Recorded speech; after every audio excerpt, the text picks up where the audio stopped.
I nominate Paul Hubble.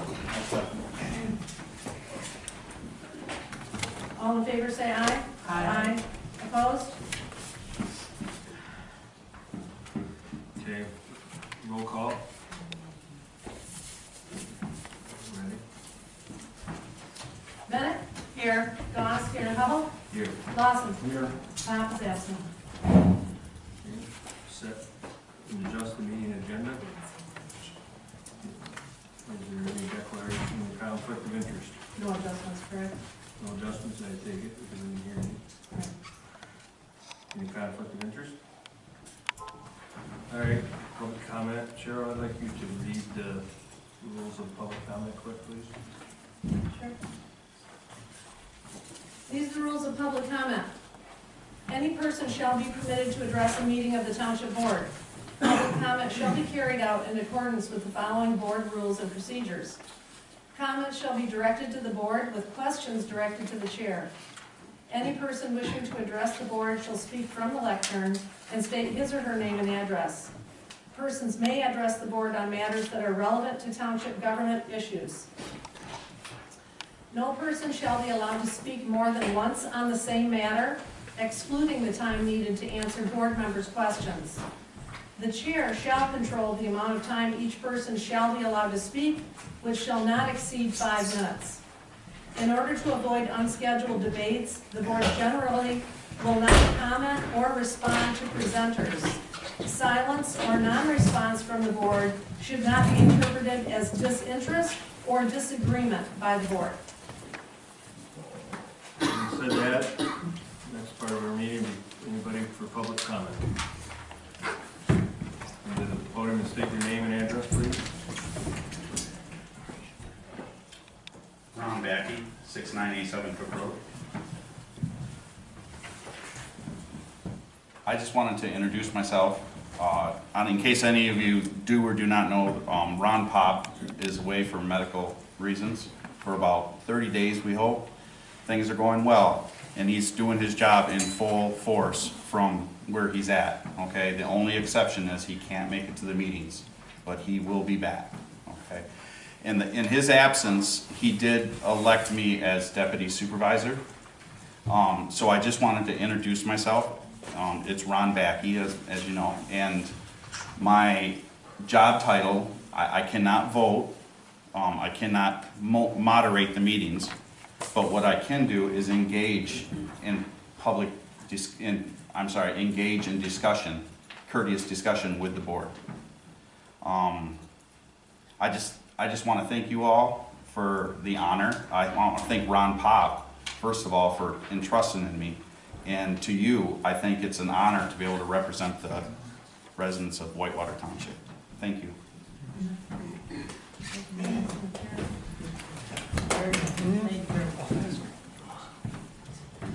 Tom Slopsma, I'm 693 Miami Beach Road. I had some items I wanted to address the board on relative to our sewer system, and I'm happy to mention these items during unfinished business if I can do so at that time. That's fine with me if it's for the board. Okay, That's fine. cool, thanks. Anyone else for public comment?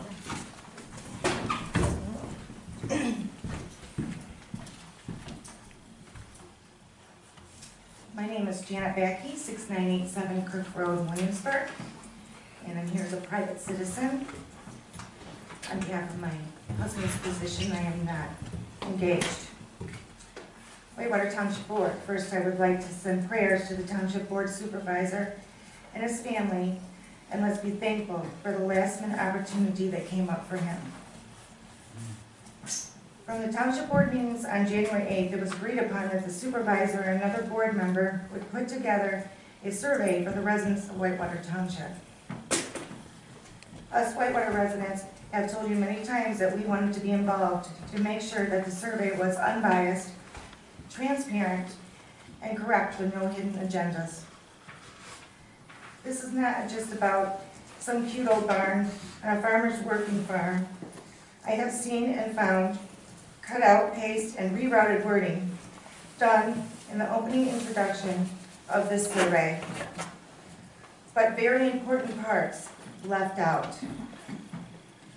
which is typically event barns are historic agricultural structures which are converted to provide a new venue, etc., which you will read in the opening of that survey. What is written on many attorney letters is event barns are typically located within agricultural and residential districts. An old barn is repurposed into an assembly hall for commercial purposes. And I have many of these. As it does not mention in the Michigan courts and appeals courts, the event barns are found to be commercial. Noted on many papers such as Webster Township versus Watts Courts of Appeals, issued June 7, 2016, docket number 325008.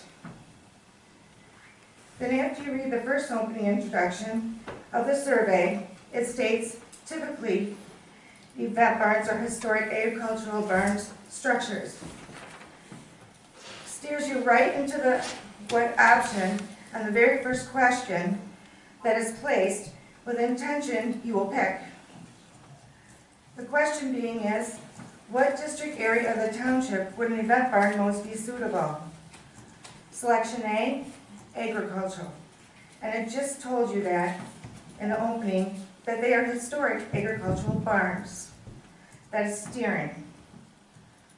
Not sure why they left out residential off the choice, because that is also a district.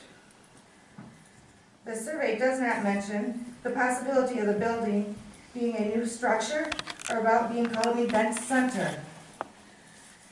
That not everybody is aware of, but some of us know all too well.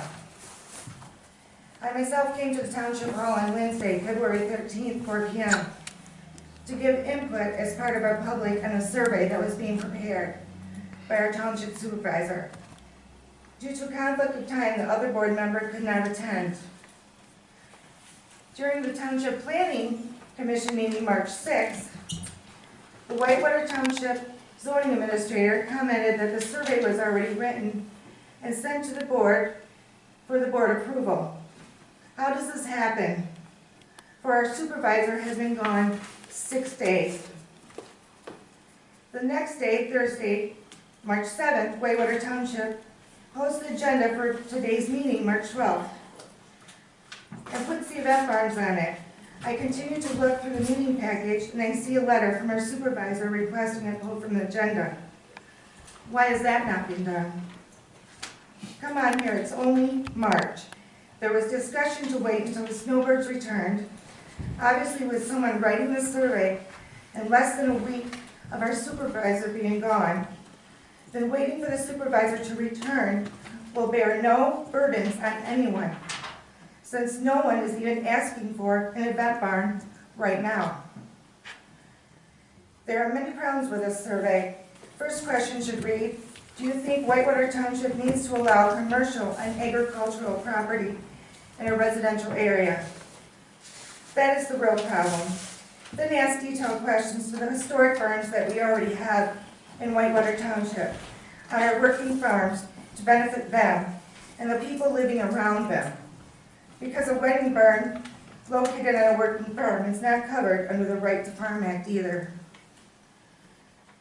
Minimum acreage should start at 20 plus acres and go up. It should also address setbacks from residential areas. The number of events should explain one event can last more than 1 day. Concerns, all of above should just be included as a choice, leaves no room for misunderstanding that way. What is your age range? Really, choice A, under 18, 0 to 18. A 5-year-old can answer the survey. The survey should be mailed out to property owners. Renters come and go. Just 1 or 2 per household. Multiple should not be allowed to be picked up at township halls or copied off from the internet, downloaded. Creates no control over non-property owners, leaves openings for stacked and one-sided surveys. I see that some of you already forgot what it was like to be in our shoes. Shame on you for not respecting the people that put you in office.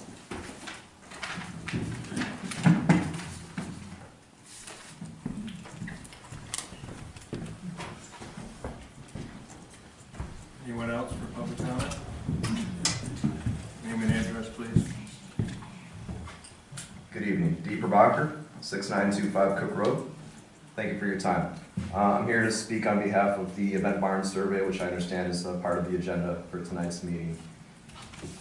Reading through some of the history on this topic, as I did over the summer, it was my understanding that the original intent of this concept was to provide a supplementary form of income for farmers with suitable property using existing structures.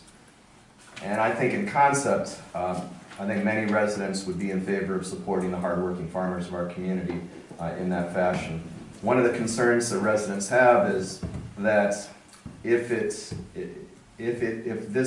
sort of opportunity is taken to an extreme measure, that commercial use in a location that would have a severe impact on the rural character of the community that we love would really be a huge negative to many residents, myself included, and I just think that's part of the heart of the matter. The survey in its existing form, to me, it makes me concerned about how valid it is at collecting the data that's it's intended to collect. I want to know what I'm really answering. Am I answering questions that are specifically about existing structures on agricultural land? Or am I answering questions to give shape and form and structure to what an event barn should look like without really having any assurance of where this thing is going to land? So I guess the summary of what I would like to see happen as revisions get made to this survey and even the priority gets questioned as far as the urgency are twofold. Really, I'd like to see more language in there to kind of make sure this is clearly we're talking about existing structures on agricultural land for farmers, and that we got some assurance that these things are going to be in the middle of nowhere. I don't know the legal language or what that really means as far as setback location, etc. But I think that's a starting point as far as the suggestions that I would propose. Thank you for your time.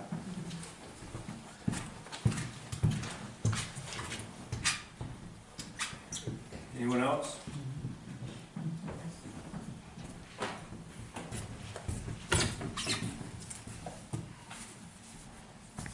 Good evening, Heidi Baumgate, 8371 Winnie Lane, Williamsburg, Michigan. I just have a few things to say. It's come to my attention that our leadership team, which is all of you, you're missing a couple players, but we're moving forward on the event barn. Without proper attention or input from the public, that would be all of us. I think there's enough people here again. Thank you for coming, by the way. I did not put this out on Facebook, as I was once accused, so I just made a statement. Some friends came along, look at that. The public is the majority, and our supervisor has asked for this item to be tabled.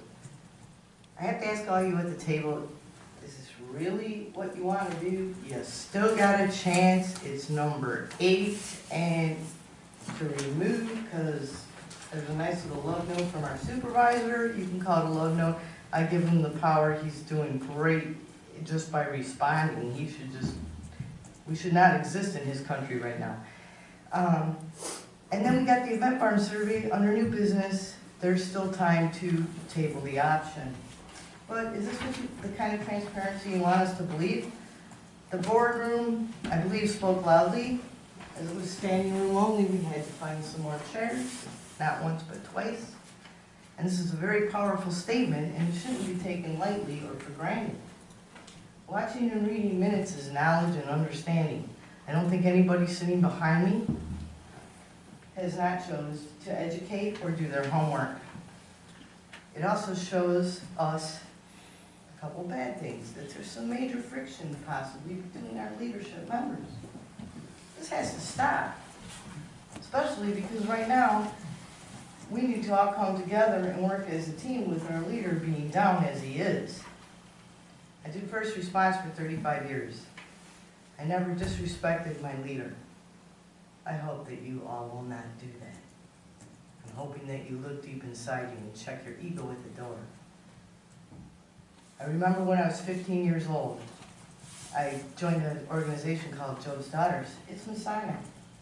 It was interesting. They had a fruit basket upset. I chose to lead the chair that next meeting. I spent the next 2 weeks, every day after school, memorizing every ounce of information I needed to figure out. I know the gentleman that's taking the chair right now as a friend. I know he's spent probably more time than any of us preparing to take over this chair. I salute you, sir, for your gratefulness as being a friend, but also standing up for the people. Again, it's not easy. This is very simple what we requested. We just requested some input, involvement, and transparency. We're all on the same team, guys. Solutions come when all parties learn to compromise and work to solve the problem, not be part of it.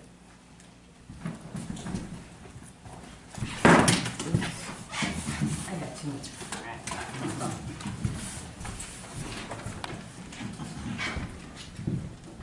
Anyone else? When twice public hearing, there's none. Reports and presentations. There is no commissioner here tonight. He is here? Oh, I didn't see you. Sorry. Always See you sitting back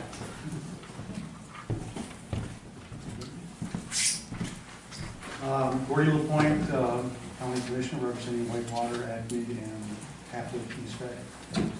Just go over a few things that are going on. There are a number of things going on above and down what you see in the paper. As I told the important record, you'll take and chew gum and walk at the same time, so we are accomplishing some things. First and foremost, when I talked to you, I guess in January, I said the unfunded liability of the pension, that's the thing that pretty much caused me to jump into this. And we are working on that. As you know, there's a target of 2034 to be 100% funded from the $50 million unfunded liability. We're aggressively looking at pulling that into 2030 with no bonding, no increases in taxes, just with the existing funds that we have now that we're finding in various places.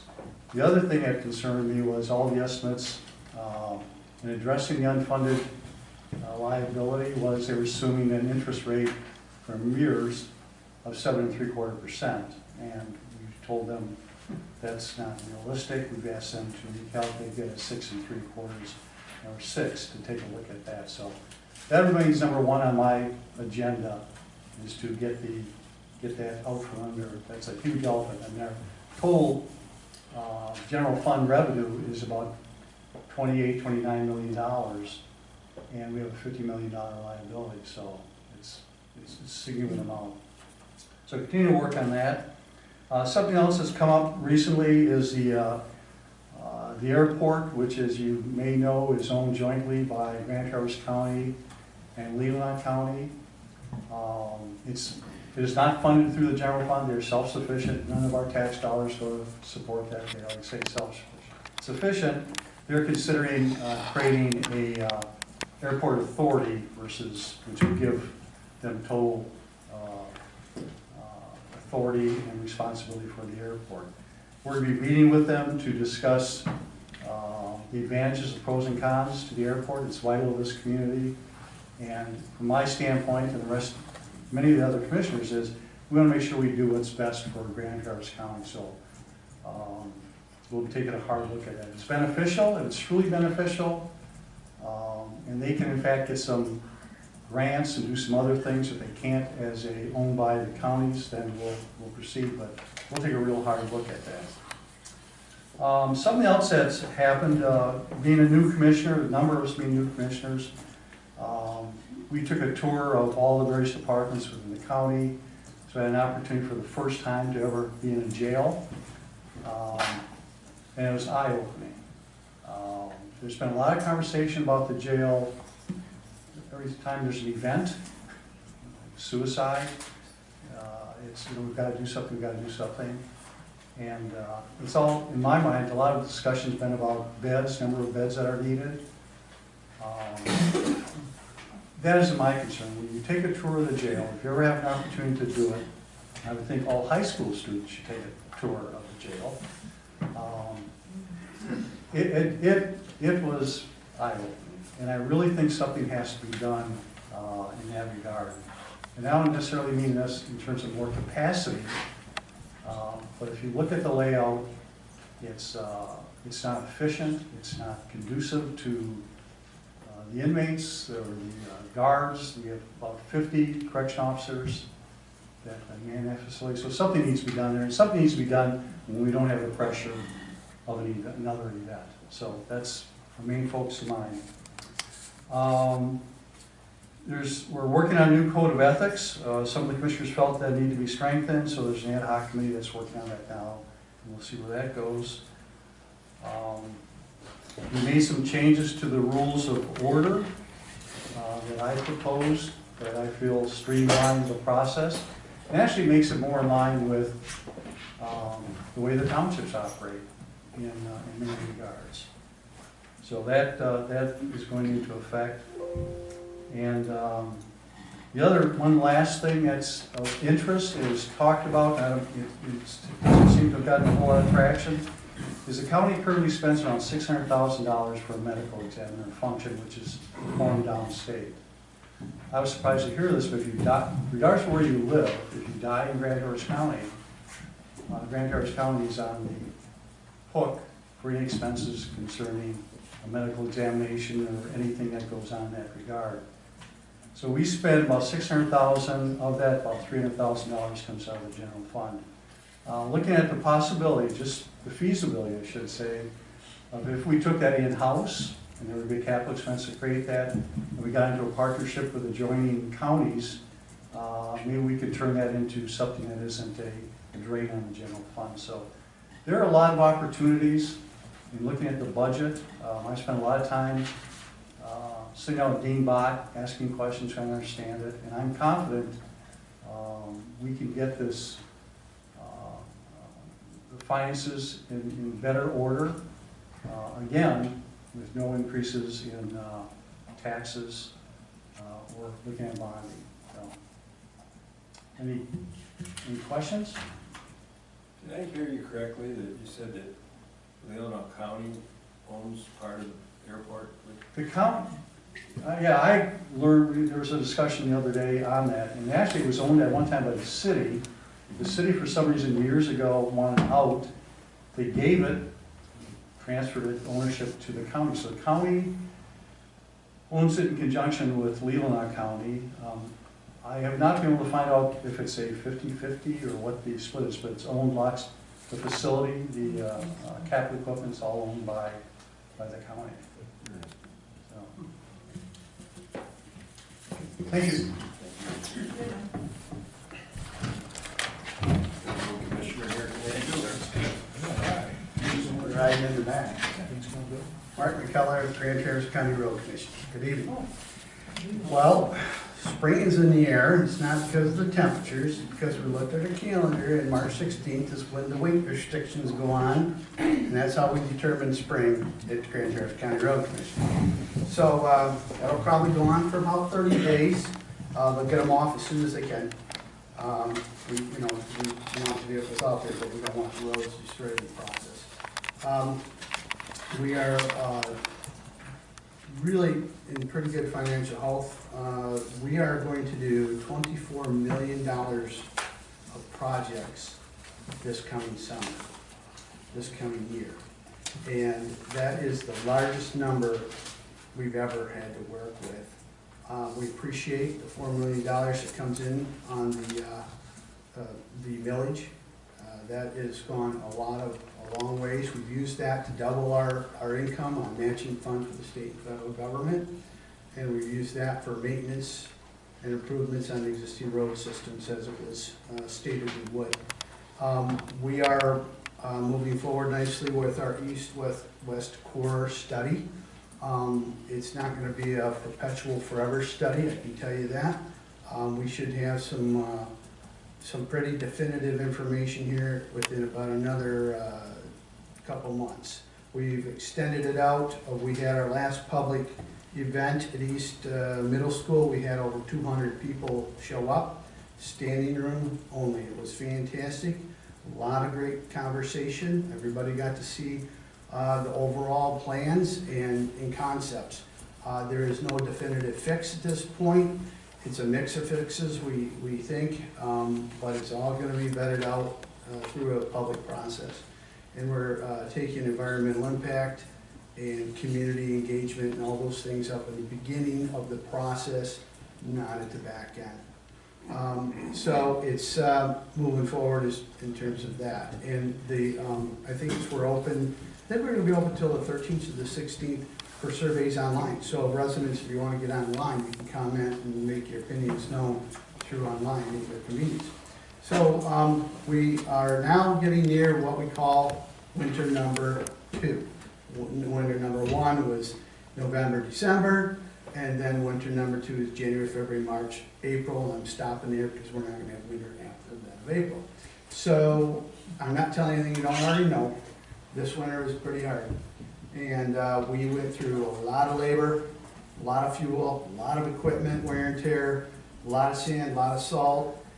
And truly, when we do our adjustment, our budget adjustment at the end of April, early May, I'm not anticipating that we're gonna, have to pull any funds out of the summer projects, but we're certainly not gonna put any money back into the summer projects that we might have had, or extra projects we could do with any money, because there really probably isn't any for this. We budget accordingly, but a lot of years, we do have some money left over and we reallocate. We don't let it sit on the shelf. So a lot going on with the road systems, but I tell everybody, there's gonna be a lot of orange barrels and a lot of stuff going on in the roads this summer. And when you're sitting in line and you're complaining about it, just keep in mind that not too many years ago, we were complaining because there were no orange barrels, there was no work being done, and the roads were falling apart. So we're in really good shape. We appreciate everybody's patience as we get through this. Last thing, so you're hearing a lot of smoke coming out of Lansing about, raising taxes and increasing transportation funding or reallocation of money. And, I've been doing this for a little over 8 years now, and I can tell you right now, we're getting close to a point where, the governor and the legislature could allocate more funds and fix the roads. That's the mantra, fix the blanket roads, right? Well, the truth is that the road agencies around the state are maxed out on their labor, that the subcontractors are maxed out on their ability to recruit labor and bring more people on. The prices on our raw product is going up. So when you get a supply and demand situation, and then you hear in the news that there's gonna be more funding for a particular project or more funding for roads, what happens to supply and demand? Prices go up. The biggest concern we have is we get this huge raise on taxes in Lansing, and then instead of getting a dollar for dollar parity on our supply and labor and all our equipment and our product, prices are gonna go up, and it'll be 50 cents on the dollar. So how to make this simple? We'll be running faster and getting less output. And that's the biggest concern as I have, because when we started, prices were really low. We didn't have any money. As we've been climbing out of this hole for all these years, the prices have been staying pretty steady, going up. I expect them to go up substantially now, and we will have to spend $1 to get 50% of productivity out of it. So does it make sense to raise taxes? Does it make sense to just pile money into there? No, not really. We gotta meter it out over time and years. We gotta plan and manage better. What happens in Lansing is very political and very emotional. It has nothing to do with what's happening in our communities, within municipalities, how we spend. They could put another $50 million in our treasury, and we could not spend it. We could not get the man hours, power or buy the equipment, or get the subcontractors here to do it. So it makes no sense. It's just, it's kind of an equilibrium in economics, basic economics. And so I think we need to let the tax, remember, not too long ago, there was an initiative out there in the ballot. I was against it, the other commissioners were against it. That thing got shot down by the public voters by 80% because it was a bad deal. Yeah, and the clerk would know that. So, you know, so what happened? They had to go back, they had to rework this thing, and they had to make it more palatable and spread it out over years. And we haven't even felt the full effect of what that was done, and that was 2 years ago now? No, it was Doing in it 15. three? It was Yeah. in 15. So we haven't even got the full effect of that, folks, and we're just now realizing that around the state. So you gotta give that plan time to work it through the system and let it work. So, you know, yeah, probably gonna end up down in Lansing, speaking out, talking to people I know in Lansing already, saying, man, we just don't need this. It's not a big grab. We don't want this. But there are people in the road business that want it. I'm one that doesn't. I'm a taxpayer, and I'm like, you know what, let's do it judiciously. Yeah. So, anyways, other than that, if you have any questions, I'm gonna step back. I do. Do you know of any road projects for Whitewater Township this I summer? knew you were gonna ask me that, and the answer is, no, I don't have them off the top of my head, Okay. but we have a lot, Cheryl. We have a lot out there. The list just came out 2 days ago. But for our township, I'm talking. Yeah, I don't know the specific ones in the township. Can you get that list to Cheryl? Yeah. So we have Yeah, it I for could next probably meeting? just set you back here and forward it to you in email here in a few Okay. minutes. Yeah, that'd be nice. So I we- should have known she was gonna ask me that. She does it every year. It'd be nice so we could My standing question. let the residents know. Right. You know, and I can't say that we're gonna do one in every township either, okay? But it just doesn't happen, you know? Well, we just wanna know for Whitewater for right now. Yep, absolutely. I'll just send you the whole list and then you can Oh, okay. filter through it and That'd take be a great. look and see what's going on. We'll Okay. publish it. So we got projects from 2018 that we didn't get done because operating engineers, they stopped working for about 5-6 weeks. Right. They came back, and of course, everything was delayed, and projects that hadn't get started, we didn't even start. So we got some of those. Yeah. So we got literally more than the 24 million. I mean, I don't even know how we're gonna get it done, but Right, yeah. we're gonna be busy. And MDOT's got projects too, and they're not our projects. So, yeah, it's gonna be congested, but Sure. in Traverse City's got 4 bridges they're gonna do all at the same time, so hey, have fun. Thanks. That's why we live Thank out you. here. Yeah, that's right. Thanks. Okay, anybody from medical correspondence? Brings the fire chief Flynn up this time. Give his report. Thank you, good evening. How's everybody doing? Good. Good. Kind of had a busy month in February. The calls were holding steady, except for that storm that came in on Sunday, February 24th. We had picked up 3 calls. They were pretty much trees down across the road, which my guys go out and clear the roadway. Other than that, pretty uneventful. I did finally order our extrication equipment, and we did choose the Hurst hydraulics. We spent a couple training sessions demoing a couple of different brands, and I kind of narrowed it down. I didn't want to have a bunch of vendors come in. It takes a lot of time, a lot of energy. I narrowed it down to 2 that had good suppliers and parts and repairs in the state of Michigan. So we did choose the Hurst hydraulics. Just to bring everybody up to pace here, especially our residents in the audience, that I did apply for a 2% grant through the tribe. So I did win that award, and the Grand Traverse Band wrote us a check for $27,600 for new extrication equipment, which was much needed for our fire department.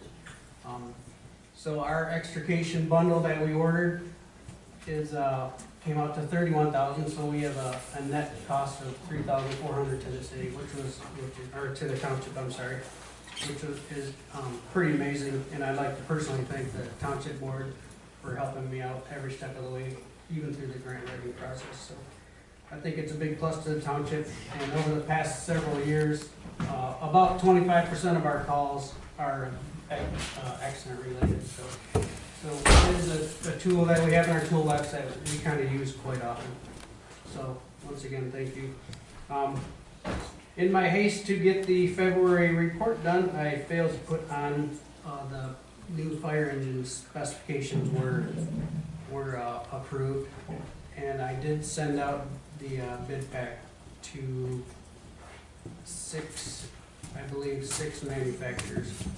And I've already had one actually call back and say they weren't interested in bidding. So I'll have to get with Cheryl to update my February monthly report. But those bids will be due on April 2nd, and I expect to have a public bid opening on April 9th meeting, just to give you a heads up, and I will have that in our township packet when the time arrives. So should just take a few minutes to open all the envelopes, but we'll have to go through and go through all the specifications from each manufacturer who submits a bid. So that's all I have tonight. Any questions, concerns, comments? No, go ahead. Well, we got that letter about the ISO rating, and so I was kind of hoping you could just give us a brief explanation of what that means. Okay, Is it good, bad? it's, I have nothing to compare it to, and I've been calling around and asking what rule ahead for our area for an ISO rating. And the scale is from 1 to 10, 10 being the worst. And ISO, one of their blanket rules is any area that is 5 miles or greater away from a fire station, they automatically get a 10. So, half of our township, the southern half, are scored a 10, and I believe that was the same with rural, but I haven't been able to verify that information. But our northern part of the township scored a 6, which I believe is a good score. You know, we're not in a position, I don't think, with our municipal water system to get any better score than that. So, and they only calculate using structure fires and manpower and equipment, so what they want is probably 13 or 14 guys on a structure fire call with a ladder truck and 2 engines, and just resources we don't have. You know, a community our size that goes on 65 calls a year, and probably maybe 2 of those are structure fires. Yeah. You know, it doesn't make sense to spend $1.5 million to get those resources, so. Unfortunately, the higher the score, the higher your homeowners rates are. But there's just really, like I said, not a whole lot we can do about it. So I'm still actually trying to track down some information, and I may call Chief Weber, so he may have some of that information. But Eric, the guy who did our ISO evaluation, he didn't even know. He likes to go into an evaluation like ours without having any kind of prior knowledge. So it better helps him to evaluate fairly our township. But also he just inputs all of his information into a computer program, and it spits out our numbers. So I kind of thought either way he would have that information, but he doesn't. I wonder if Mary Jo would have that. Yeah, I haven't tried contacting her either. Right. I mean, she'd have to find it somewhere, but she might know where it's at. Yeah. Might be at the courthouse basement in one of those boxes. You've already been there, right? I've been there siphoning through all that stuff. Any questions? You had mentioned earlier you need a scrape job down there. Yeah. What time do you want to come down? Anytime. So- My guy's been out there chipping away ice, so they I mean, you kinda. know it's only gonna scrape as much as with a plow truck, right? Yeah, but we have gigantic chunks out front, Okay, I'll tell him. so if you could push those out of the way, maybe that would be great. Yeah, I'll make him get down there first thing in the morning. I appreciate that. And the other thing I would like to comment is thank you on behalf of the board and the public for all the work you did on that grant. Oh, yeah, it was my pleasure. It's, It was kinda exciting. we're very happy to have you as our chief. Oh, appreciate that. Absolutely. Here, here. I have another, application going in to help us pay for that, the new fire engine too, so I'll keep at that one. I'm not gonna let that one slip. All right, thanks. Thank you. Lloyd, Planning Commission? Well, last Wednesday, we had a meeting. The meeting was at, 3 members were absent. We had public hearing on Amendment 73, which passed. There was no for, no against it. We also had a public hearing on 74, Amendment 74. And it went through, and there was no opposed discussion or for discussion of it.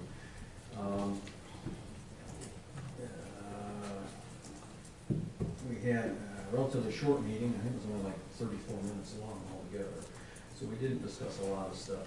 But we did talk about coming up on our agenda for things to discuss, environmental sensitive areas, the 5-acre ordinance, and event barns. And it's something to discuss and figure out which way we're going to go and all that.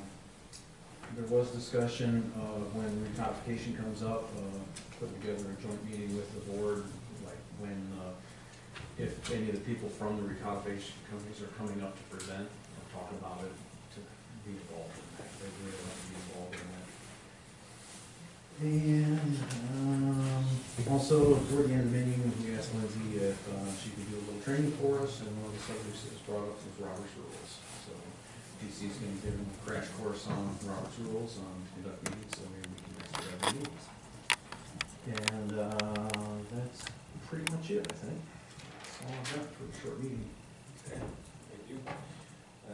Parks and Recreation? The last Parks and Rec meeting was last night, and all of the people were there, all 5 of them. We still don't have an alternate for that committee, so if anybody's interested in serving on the Parks and Rec committee, you can put an application in. They meet once a month, and mainly it was to discuss budget. I had not had a chance to discuss the recreation fund projects budget that I put together that we'll be discussing tomorrow night.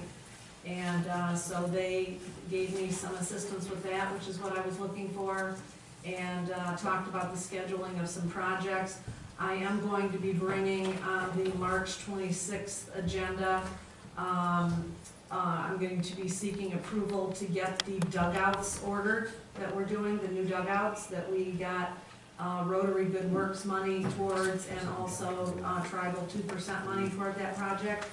And there's, I got an update on the quote this spring from Beacon Athletics, where we're gonna order these dugouts from.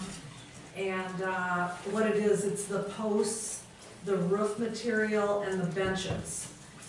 They don't do, the picture shows the like cyclone fencing on 3 sides, and they don't supply that. That's something we had to budget for separately. They said that's a local item, but it's gonna be a little over $18,000 for the 2 dugouts.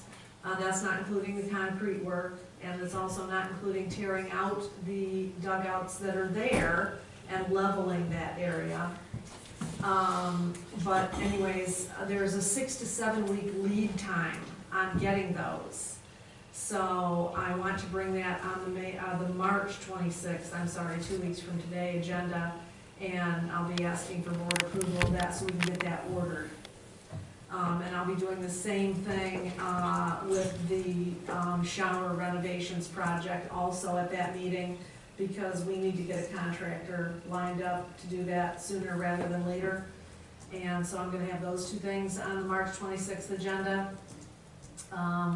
So mainly it was budget, timing of things, reaching out to the Land Conservancy, 2 guys that were here that are very interested in helping with the Nature Trail project, which is signage and benches at Whitewater Park, but signage everywhere else at Battle Creek Natural Area, Lossy Road Nature Trail, Whitewater Township Park, and then 2 kiosks on either end of the Lossy Road Nature Trail. So just trying to figure out when all this stuff's gonna get done. They are very excited about the township hiring a handyman type person, or whatever we're gonna call this position, to help with some of this stuff, they're willing to supply volunteer labor, but, some of them work too. And, or they're not in an age where they can do a lot of physical labor. And, so they were very excited about that. And, just moving ahead, just trying to schedule the summer out, how these things are gonna get done. Because we have gotten grant money on, the High Prairie Park improvements and the nature trail improvements, so we wanna get that stuff done so we can get our report done on those grants. That's it. Good. Thank you. Next on the agenda is consent calendar. Has everybody looked it over really good? Make sure that, don't have any questions, concerns?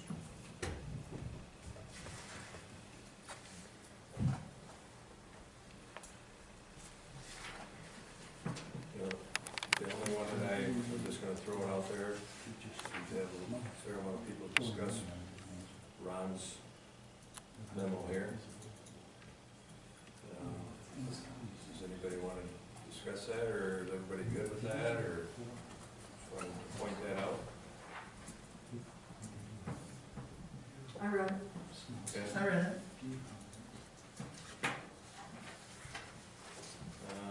All right, so we need a motion for the consent calendar. I'll make a motion to accept the consent calendar. I'll second. All those in favor signify by saying. We have to do roll call. Oh, that's okay, I'm sorry. All right, when you're ready, roll call. Okay. Beck? Yes. Ross, yes. Hubble? Yes. Lawson? Yes. Hopkins, absent.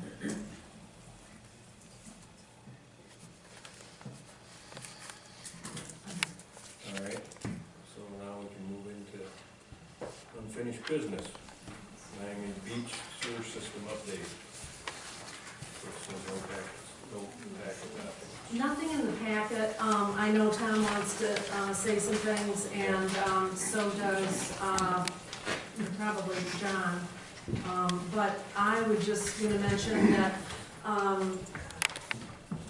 I think I got it too. I didn't put it in the packet. I don't think I had it by the time the packet went out. But Chris Patterson has provided an email that is kind of a statement of all the issues, and has suggested that a letter of understanding be drawn up, and that a conference call be held with the Miami Beach Road Association to just kind of, I guess, fine tune the issues. I'm not sure. I think he's pretty well got the issues covered in there that are going to have to be dealt with. And I think we're all kind of anxious to get this draft transfer agreement. But I wanted, this meeting to take place to hear what any new updates that John and Tom have, which I can go back and report to the attorney.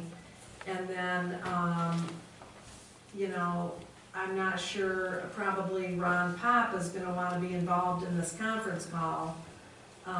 So I'm not sure, how we're gonna get that scheduled.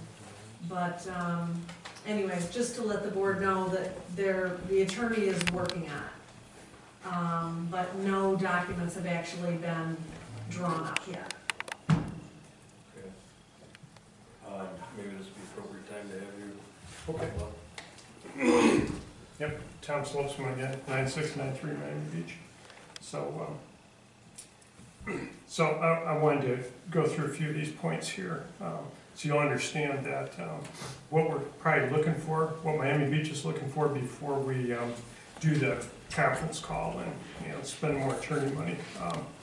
I think you guys know that Miami Beach originally purchased 5-acre drain field for 25 grand way back in '96. And then assigned that to Whitewater Township for $1. Other members donated the parcel land for a lift station with a quick claim deed.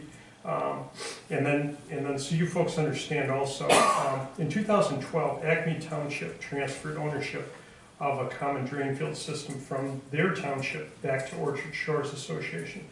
It included all mechanicals, properties, easements, permits.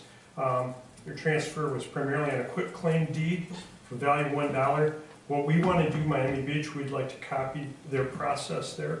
So what we anticipate the transfer agreement from our perspective to include is one quick claim deed where the township grants all the common drain field mechanicals, piping, lift stations, etc., easements, system permits to Miami Beach. Again, to copy how Orchard Shores did it. We'd look for a purchase agreement and deed for the 5-acre drain field parcel, purchase agreement and deed for the lift station parcel, transfer of receiving fund back to Miami Beach so that we can pay operations and maintenance and fund escrows. We'd include a release of liability statement for the township and statements condition as is. Aside issues, I'm sure the township wants to decline future responsibility for the system. Miami Beach, we have a verbal with the county DPW that we will contract with them for operation and maintenance. We'll establish that contract at time of ownership transfer. We are in process, and John will speak to this, to get a right of use permit from the road commission and the proper indemnification and what escrow they want in that to meet their needs. So that's another item will come up here. And then Miami Beach has to notify DEQ when the ownership transfers. So the specific next steps we believe we need, I'm requesting the township board to concur on the property values for the drain field parcel, for the lift station parcel, and then the system mechanicals. We anticipate, since we paid for that originally, that these values would be $1 each. We also request the township board to provide motorized Lassie Trail access easement limited to service vehicles only along the buried force main pipe and air release valve and up to the 5-acre drain field parcel. Then we input these items into a tentative transfer agreement along with our request for right of usage, permit expenses, and input from the County Road Commission, so we can compile a cost summary for our owners to actually vote on this thing. We have to have all the dollar signs lined up.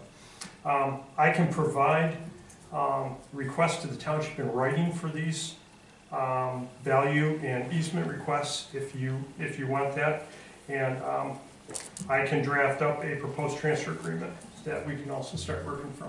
But we need those costs and easement things. So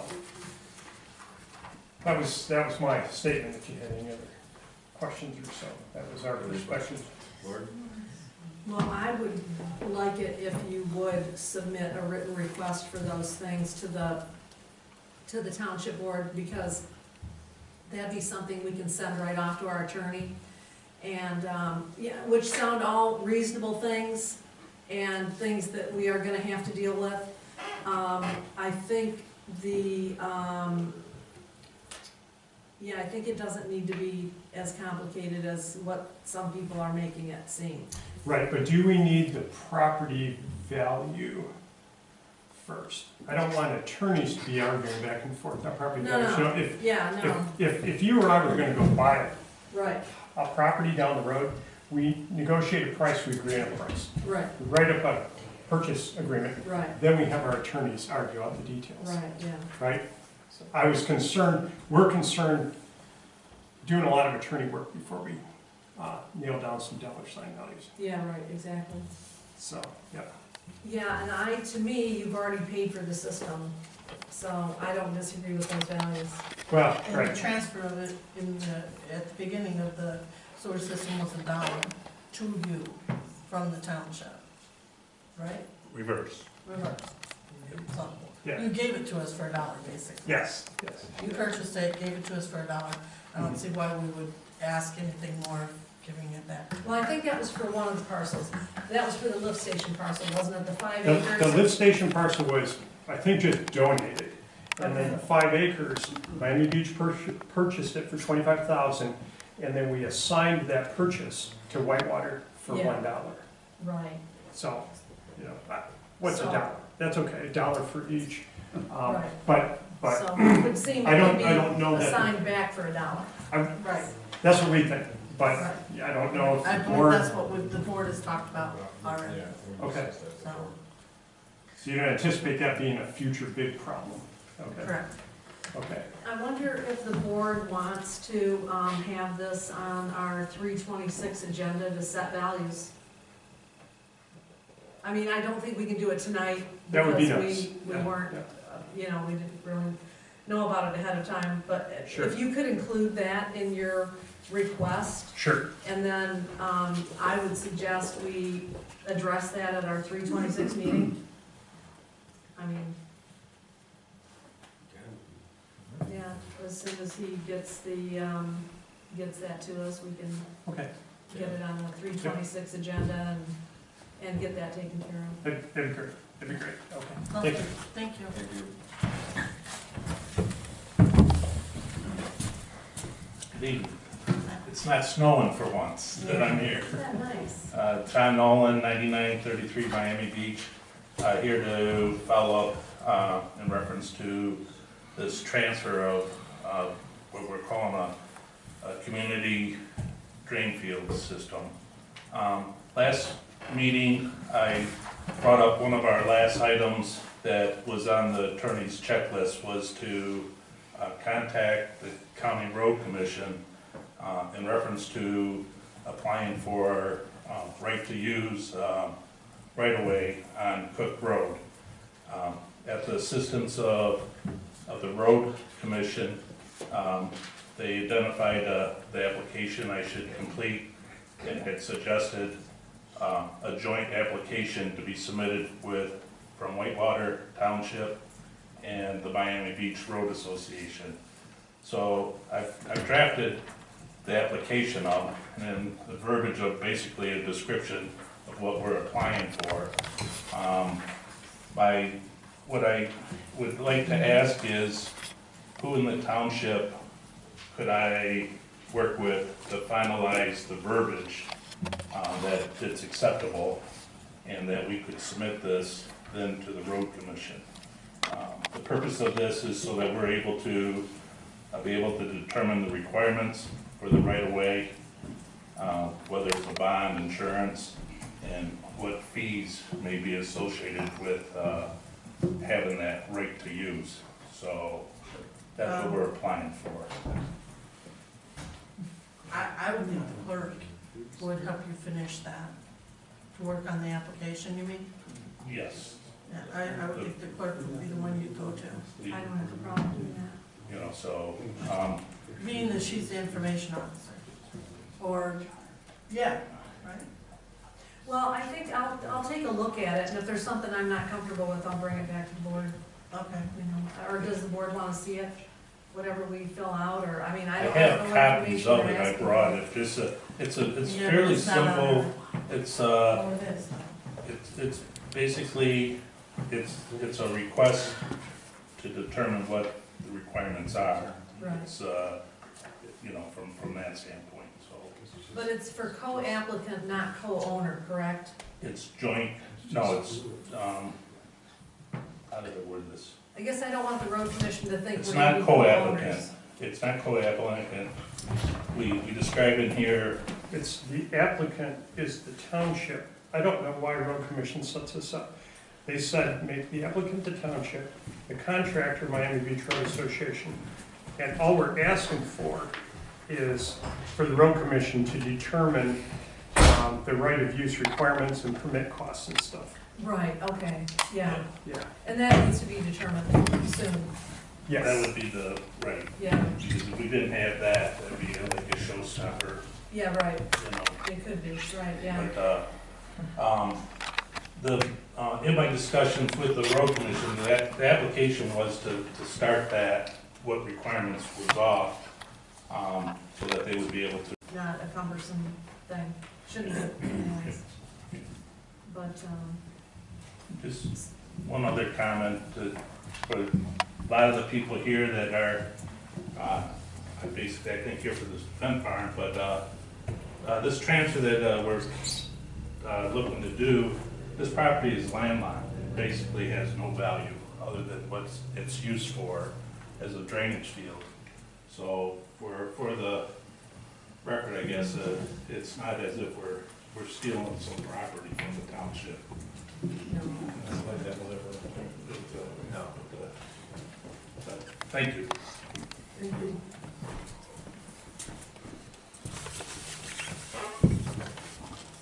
Next, number 2 is the emergency services building highway project. Review. And you said you didn't, did we have a document in the, here about No. that? Trying to remember.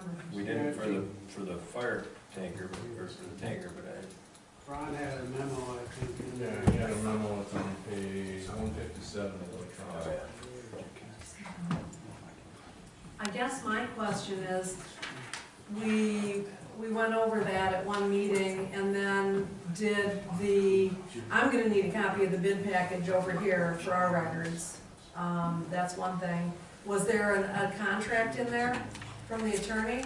That was supposed to go to the attorney, I think. I'm not sure if it made it to the attorney yet. Oh, I know okay.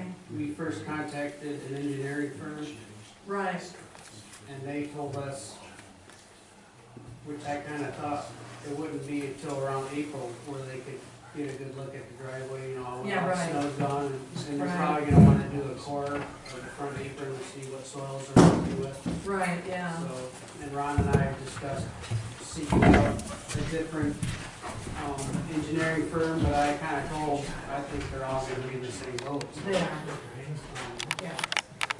So, I think, in his memo, he kinda sent an email to him stating that March would be better, but that's not gonna happen. Yeah, that's what he says. Right. I think he was kinda just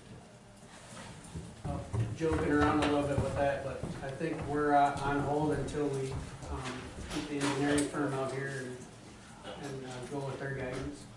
so do we wanna maybe put that on for April's first meeting of the month or something, or is that too early?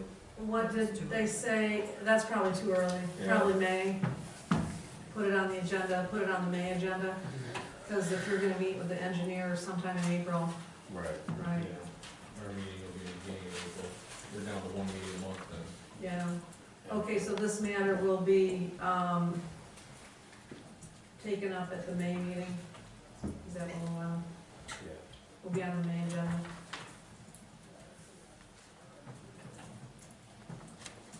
Thank you. All right.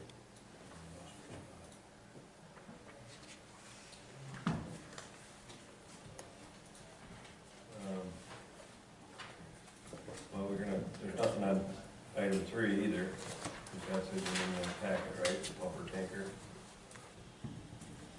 No. No document, so we don't need to worry about that tonight. But you've sent the bid out. Yep. Yeah, that's the one you sent the bid out, okay, because I'm sorry, I was, on the last item, asphalt, got confused. You haven't sent a bid package out for that yet, so cancel that comment about, I need a copy of that, I will. But this one you have sent out. That was the specifications that was Right. approved. By the board. No, that's the one we went over at one.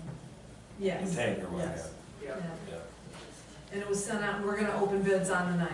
Yes. Are they gonna be opened here? Where are bids coming for that?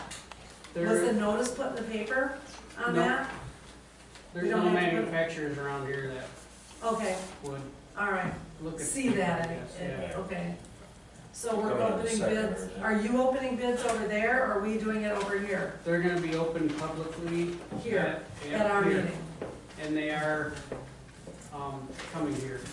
Okay, The PO box, 159. Yep, I will send over that information for you. okay, When it got closer, I was gonna come over here and, sit down with you and go over it. yeah, that's fine. So are those gonna have to be open at a regular public meeting? That's how we did it before on that construction project, was we opened them here. For the tanker? But do you Yeah. have to post that as a public meeting? It will be a public meeting because it's gonna be at our April 9th meeting. It's gonna be in our Oh, regular I thought meeting. you were saying you guys were going to be opening them during the day. No, you weren't saying that, right? You were talking about the regular meeting. The deadline's the second for them, was it? Yep. And then they wait till the ninth to open. Yep. Okay. And you said you sent out how many? 6? I believe 6. And one said they aren't going to Right. return a bid? Can't wait to see it.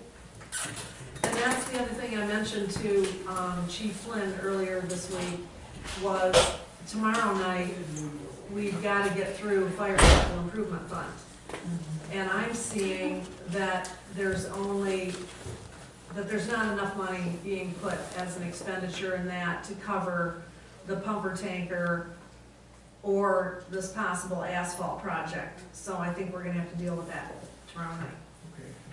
Because we do, I mean, you're not supposed to put out a bid for anything until you know, that's what our policy says, until you know where the money's coming from, that's the first step.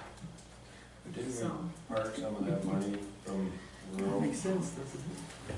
No, we it's all put that idea going forward. yeah, yeah, Okay, so, okay, all right. thank you. Number 4, there's nothing, no update on that, so, on the email thing. So I guess we'll move into new business. First thing on the new business is set the date for the township cleanup. Bill, I assume you're Yeah. working on that, or? June 8th is the on your sheet. Yeah, that's the, area waste was our provider last year, and at the end of, the job that he did for us, he automatically submitted, this cleanup date and the price at the end. Normally, I have to contact American Waste and get the information. American Waste is still $46 per cubic yard. I didn't include it in my memo, I can just tell you, I've talked to them already.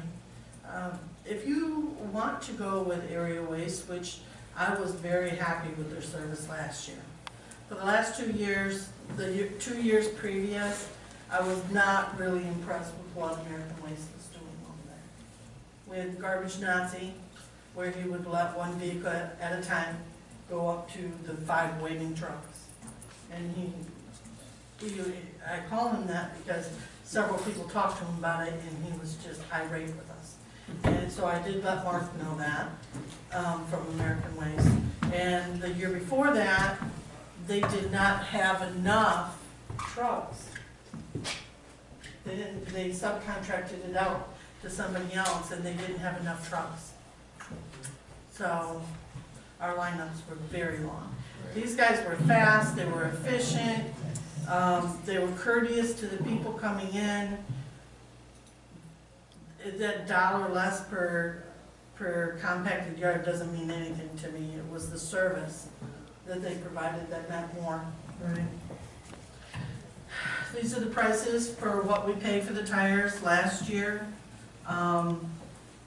We ended up collecting a little more than what we had to pay.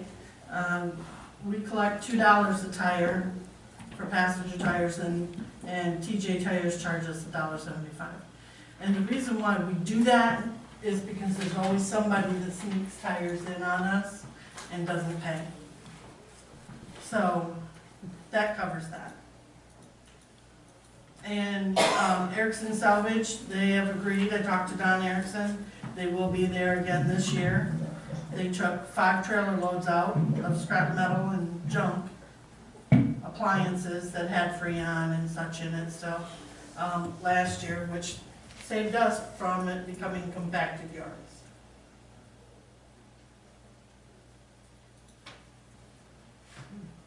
So, what's the board's wishes? Do we need a motion on this, right, because we're spending money? I have a motion, but do we wanna agree on the date first? I mean, is Yeah. everybody good with the June 8th? I'm fine with June 8th. You're gonna wanna, okay, you're gonna do it separate, or just agree? Yeah, I think we can just do consensus on the date. Okay, That June 8th will be the township cleanup day. And then I have a motion. okay, I have a motion to contract with Area Waste for the 2019 Township Cleanup Day at a cost of $45 per contracted yard, compacted yard. I'll second that motion. And that's gonna be, Should be roll call. roll call. I have to fill out, so once I know the date, I fill out the form and send it back to them. Yeah. And then are we gonna get, you know, sometimes they have those, porta johns over there still from baseball, but should I call and make sure that there's gonna be at least one porta john over there? You can, the one year we had porta johns, they put them way in the back field and nobody knew they were there. Right. And so if they could put them up front, like by where the, I don't know, back doors are to the, Right. you know, so people using the drop-off area can actually see them, Yeah, they're over right. there. Yeah, I'll call them. One is good, isn't it? Yes, one. One is good, okay. I'll call them and get one ordered. Because the school is not always open. No, I know, yeah, no, the school won't be open, I don't think. Who does that, the order? Promotions, I haven't called them. Yeah. I just email Samantha. Okay, Yeah. so are we all set on that? Yep. All right, number 2, event barn survey. Could I say something real quick, Paul? Yes, you may. Thank you. I know you had brought it up when we were going through correspondence, the memo from Ron Pop. And I realize you have all read this, but I think it's pertinent to the situation that we're about to discuss. It says no reason for rush of the event barn survey. So I was just wondering if it's possible we could discuss that a little bit, because it does relate to the survey. Maybe in the fact of how we got there, how we got to the point where there seems to be a rush to work on the survey. We had I do believe in a meeting not too long ago, we had a consensus with the board that, and Della was quite adamant about it as well, that Ron and Della would work on the event barn survey. I don't believe in any other meeting was there ever a consensus of any other change other than Della and Ron working on the survey. I'm just bringing up that memo that we did miss in correspondence because Ron Pop is suggesting that since there's no reason that there would be anyone requesting an event barn or an event center at this time, that the survey should just be tabled until he returns so that Della and Ron can do what they agreed to do. Can I speak to that? Yep, yep. Yeah, I don't wanna, That's board discussion. I don't wanna get into a gripe match here. No but- griping, we're just discussing. But this was brought up, well, the timeline shows in October of 2017, this whole thing started. And we are just talking about going over a proposed survey. We're not talking about an ordinance, we're putting an ordinance in place. I have heard people say they wanna know what the public thinks. But then I hear, oh, don't do the survey. I never agreed, and I'm going down a rabbit hole there. I never agreed with Ron Pop that on February 13th, I was gonna sit down and go through a event barn survey. I would have done that because February 14th is my last day to collect taxes, and I was swamped. Both days. Would never have done it. We were supposed to go over email addresses for the planning commission. That's what we were meeting on. It was gonna take 10 minutes. He continued to have a meeting with Janet Mackey for 3 hours on this survey. He told me when he walked out, because I was still here working at the time, he told me, I will write this up and get this to you so you can see this. I have not seen anything from him, not one word. So, being that we are talking about sending this out in to save money, as we do with other surveys, to send it out with something that's already going out from the township, which is the Our Spring newsletter. We got together with the zoning administrator, who has put together the initial survey, and she's done many surveys. She's been educated on how to conduct a survey impartially, as I have been. This is not my first survey. Cheryl and I sat down, we went through it, we changed a lot of things, we incorporated a lot of things, and we made it as vanilla as possible. So we are not leading the person taking the survey one way or another. You can't do that and get a proper response. I can ask all kinds of leading questions and get the answer I want, but that's not how you do a survey. Not if you want to be truthful. So what we're going to do here tonight as a board is sit down and go through this and see what the board thinks of the questions and if there should be anything changed. That's what this is about tonight.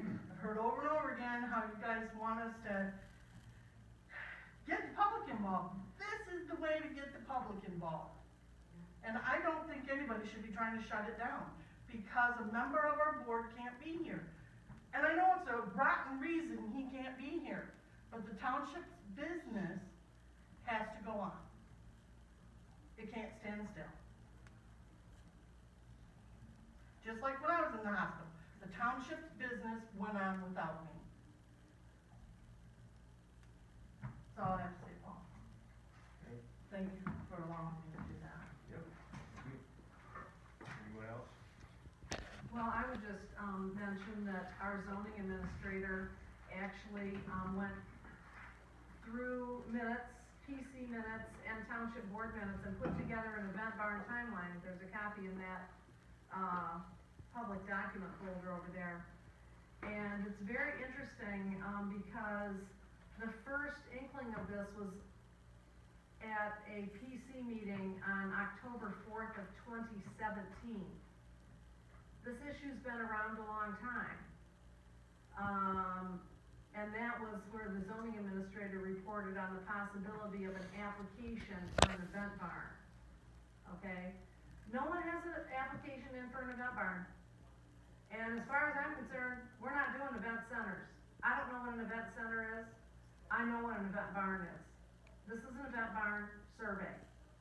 An event barn is a legitimate use of a historic barn. It's a legitimate business. Yeah, you can call it a business. Farming operations are businesses. They are commercial entities. Okay? Farmers have a right to farm. There's the Right to Farm Act. Farmers can do a lot of things. And there's also legislation that Lloyd brought to my attention to make it so that you cannot prohibit event barns. Now, our zoning administrator is here, Lindsay Wolf, and if the chair would permit, I would like to have her just speak very briefly to what the zoning ordinance already says or might be used for to bring an event barn in. But you know, the whole, and on 8/14 of 2018, a lot of you were here. That's when the petitions were turned in, 170. I haven't counted the number of signatures, 170. But let's just remember, there's close to 2,200 voters in this township. And so while we are not disregarding what 170 people say, there's a whole lot more people in this township that should have a voice.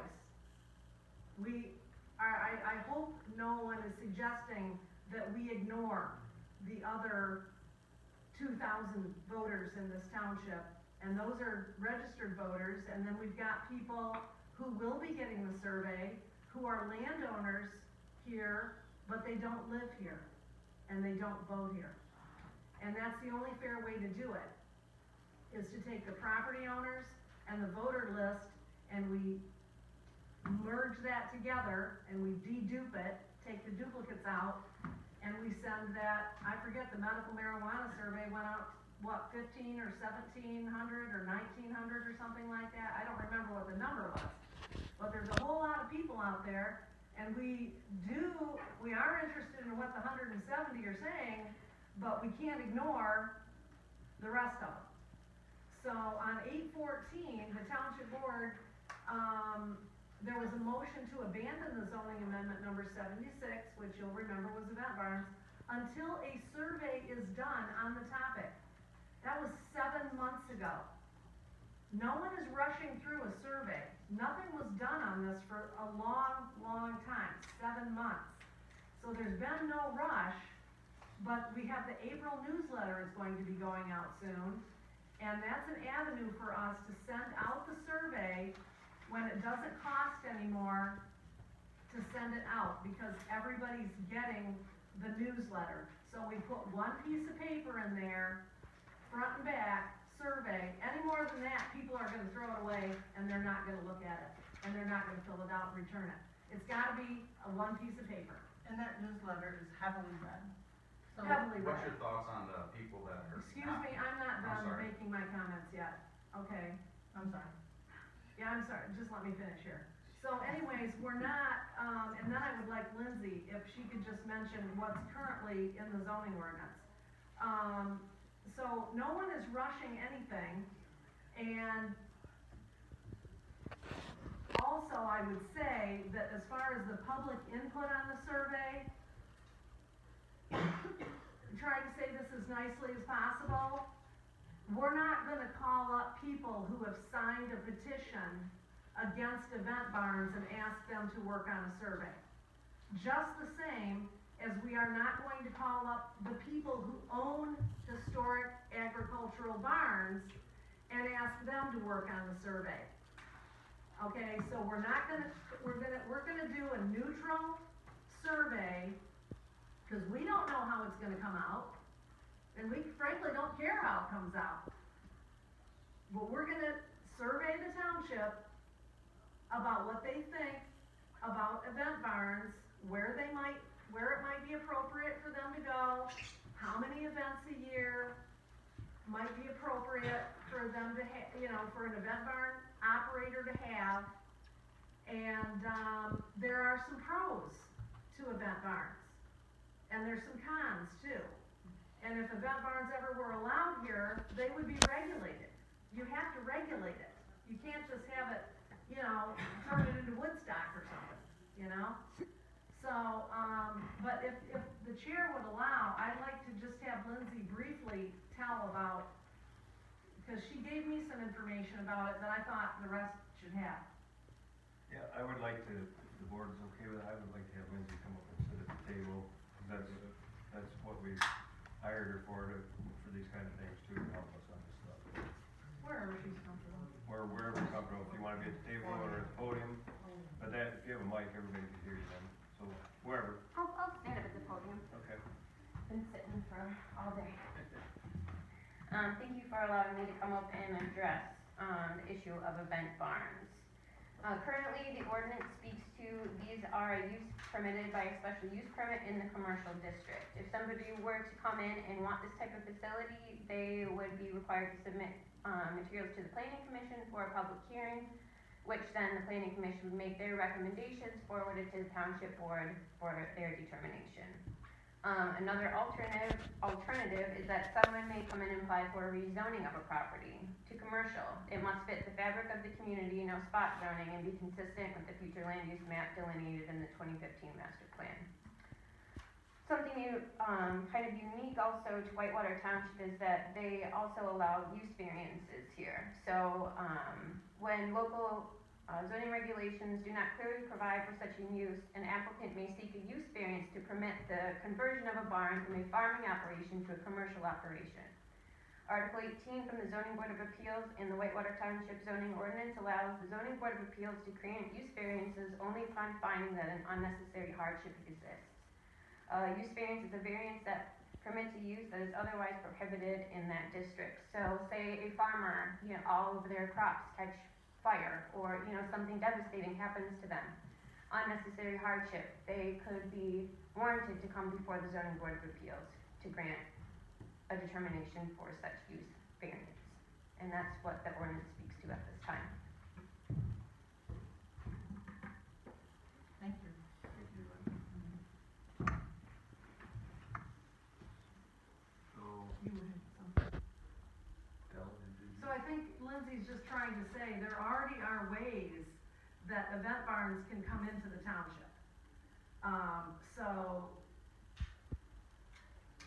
do you want unregulated event barns coming in here? I mean, it would be a special use permit, and there would be conditions put on something like that. But, I think we're at the point, we really need to find out what the entire community thinks, and that's the reason for the survey. And we have this opportunity for it to go out with the April newsletter, and I think we need to finalize something very soon, so that that can be prepared for that newsletter. I agree.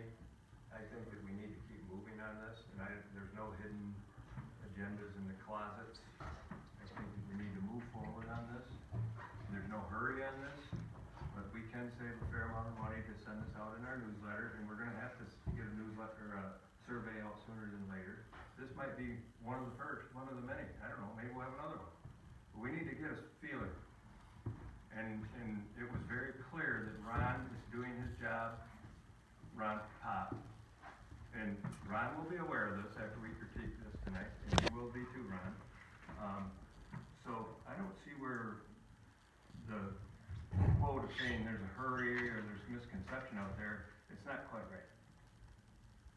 I take quite concern to that because I've never been on this board to do that. I'm here to serve the people, and I think everybody here on this board is. I think a lot of people get their feathers ruffled and think the wrong thing, but that's not the case. So I think we need to carry on with business as usual. And Ron will be very aware of this, again, just like I said, and you will be too. And you can take part of this discussion too. I think we need to move forward with what we have before us here tonight.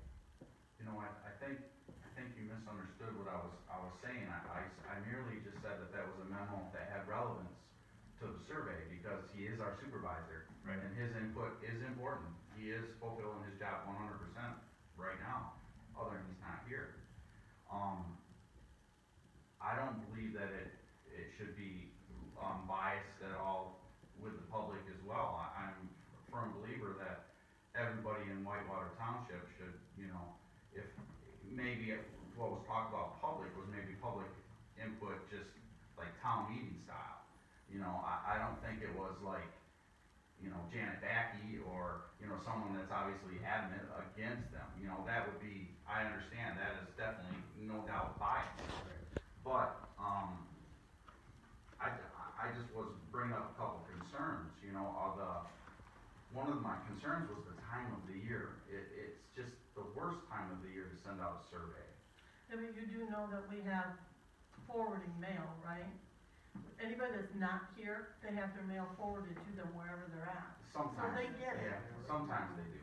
They get it. I don't. You know, sometimes in this Well, day and age, that's a lot of you. people do just pay all their bills online and they let their junk pile up. You know, I mean, But they have to, with us, they have to get their mail in order to see what their taxes are. They don't pay it online with us. Well, and if I Right, can just mention that, I mean, the newsletter isn't going to go out until sometime in the first half of April. And the thought is that we are going to allow until, what did we say, I Donna? think we said 2.5 months or something. 2 to 2.5 months. For people to respond. For So people to respond. Anybody that's not here will be back. Everybody, yeah, exactly. We're not gonna give people 2 weeks to respond to the survey. With the medical marijuana survey, it was at least 2 months that survey was out and floating around. And we put out all kinds of reminders for people to, you know, we have the zoning newsletter that can go out, that can remind people. Della can put an email blast out, hey, don't forget to get your survey in. People are going to have every opportunity to answer the survey. And then when we get, after that deadline has passed, They're gonna have at least 2 months after that deadline is passed, then we will not take any more surveys. And with the medical marijuana survey, we didn't get any more after that deadline. So it wasn't anything that was, oh, well, here's 30 of them over here and we're not gonna count these. No, everybody's gonna have it in that wants to. Some people are just gonna ignore it. Some people don't open their mail. We can't make people open their mail.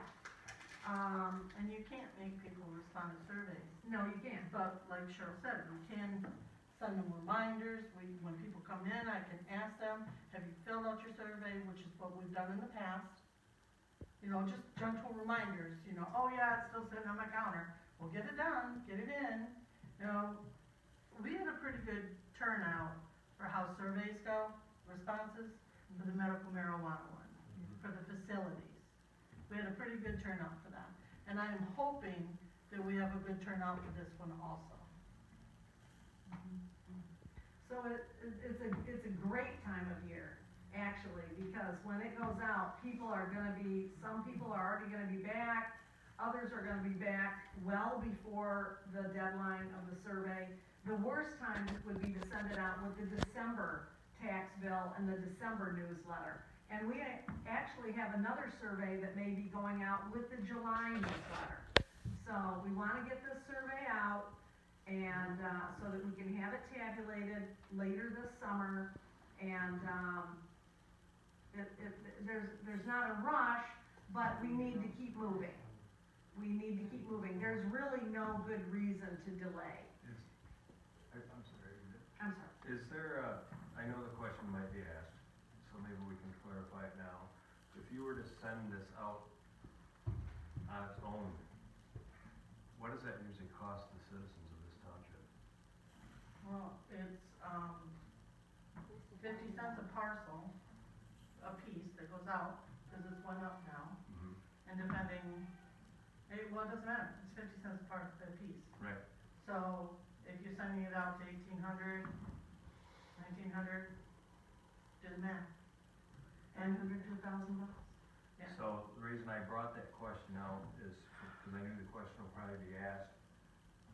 I feel like we're doing due diligence up here trying to save the community money, incorporating it in a newsletter That people read. that people read. And by the way, not because I'm on the board or anything, I don't take any credit.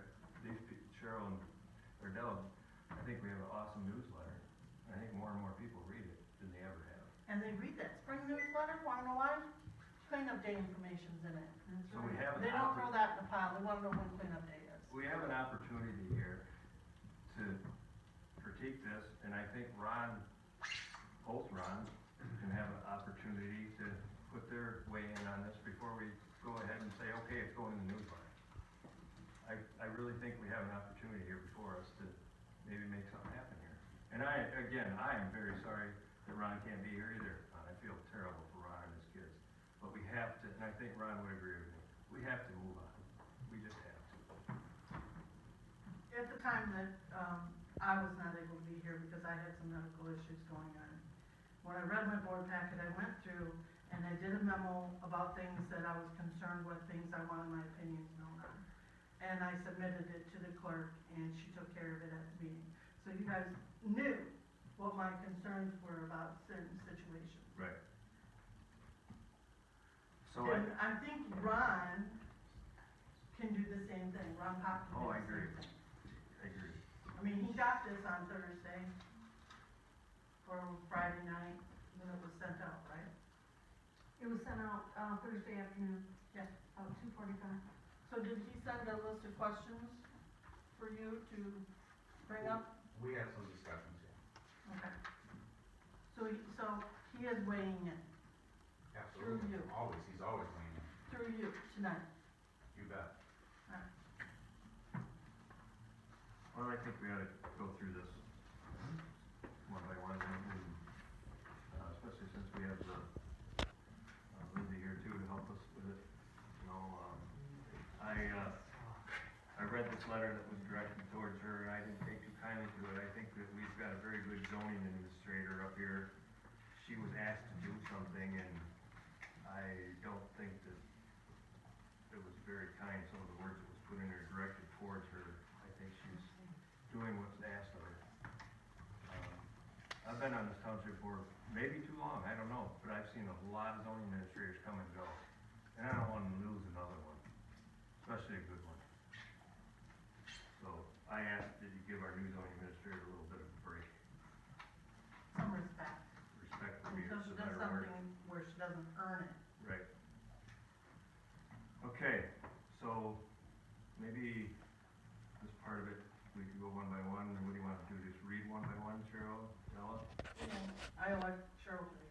I was just gonna say that, since she You liked want me to read the Chair. questions? Is that what- I would like you to start with the opening comment. The opening over the past months. Okay, I'm not on that page. just That's let me get okay, there. take your time. 161.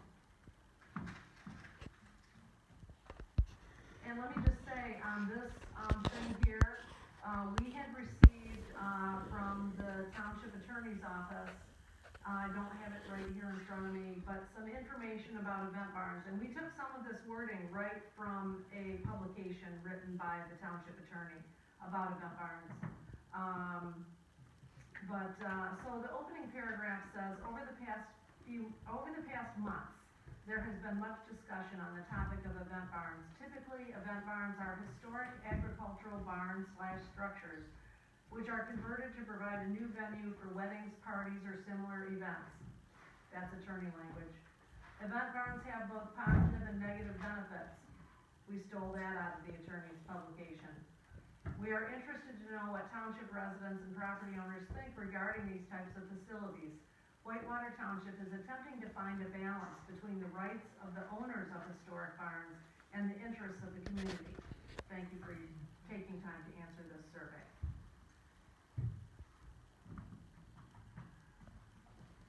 So, do we want to read the questions one by one? So, because I don't know if everybody in the audience, Well, does anybody have a problem with the opening? opening comments about it. First of all, yeah, I'm sorry, getting ahead of myself. Because you need to stay neutral, not leading them that the township wants event barns or doesn't want event barns.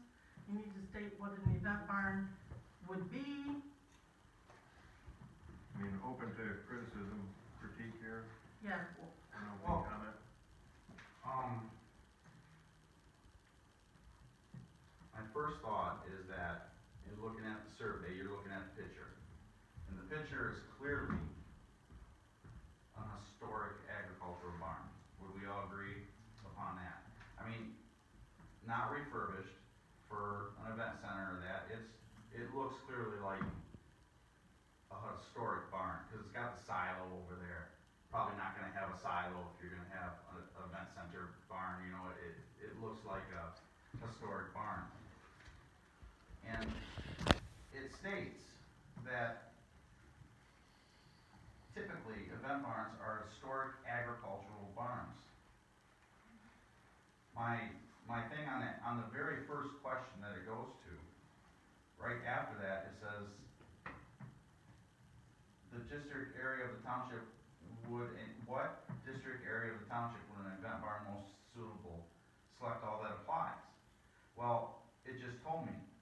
It just said that event barns typically are historic agricultural barns. To me, that very first subheading kind of leads right into that first question where I'm gonna wanna mark agricultural right out of the way because it just told me it was agricultural. But it's talking about event barns. So it's confusing. Well, most barns are used for agricultural purposes, okay? Okay. That's why it says historic agricultural barns. I mean, I suppose we could take the word agricultural out of there. might I say something? Go ahead. In this township, there are historical agricultural barns in neighborhoods. Because the land is still listed as ag, but used as residential. We need them to say if they want it in their residential neighborhood. Or do we want it in industrial? Or you're opposed to this altogether in any district. Or I don't have, or other. And if you noticed, there is no residential in there. You know why? I'm waiting. Because as we've said from the very beginning, nobody on this board is interested in putting it in neighborhoods. It's not going in a residential neighborhood. That'd be ridiculous. Nobody would say that that's okay. So why put it on there?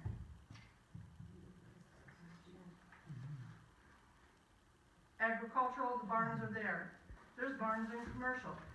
But clearly, we're talking about historical, agricultural, structural barns being converted for another use. It says typically.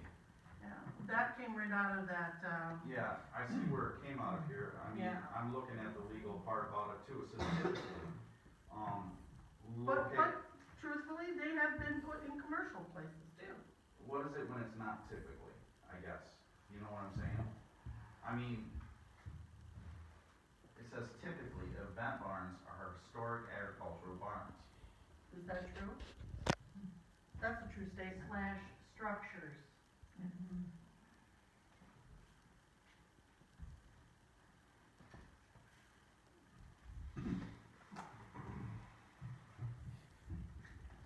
Here, I'm reading some verbiage and it says in some, different verbiage from different, this is from, Schultz, Rhodes, on wedding barns. It says typically, event barns are typically located within agricultural residential districts. An old barn, which is basically what this is saying, is repurposed into a assembly hall for commercial purposes. Would that be an inadequate statement to put in our heading? I mean, it's true on this event barn ordinance that we're talking about repurposing possibly an assembly hall for commercial purposes. I mean, is that kind of A barn is already a commercial purpose. well, A farm, that's- it is already a commercial venture. That's It's right. just They protected by farm statute. commercially It's only different. for profit, not to put in their food pantries, but to put in their bank account. Am I correct, Paul? Do you run your business on a farm? It's what you just described. Well- Agricultural business.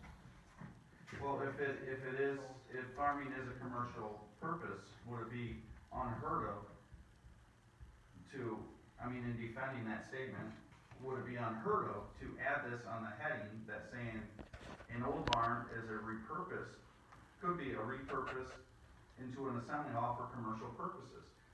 I mean, if farming is already commercial, would it be unheard of to just add that as in that type of statement? I mean, Are you saying like on the second sentence where it says typically event barns are historic agricultural barns / structures which are converted to provide a new venue, and then we list out the type of venues?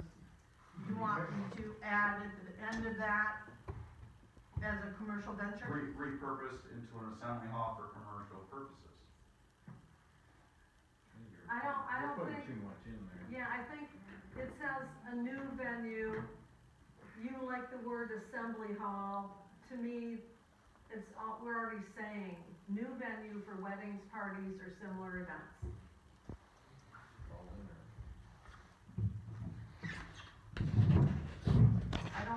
Personally, I don't see what the verbiage assembly hall adds to the definition.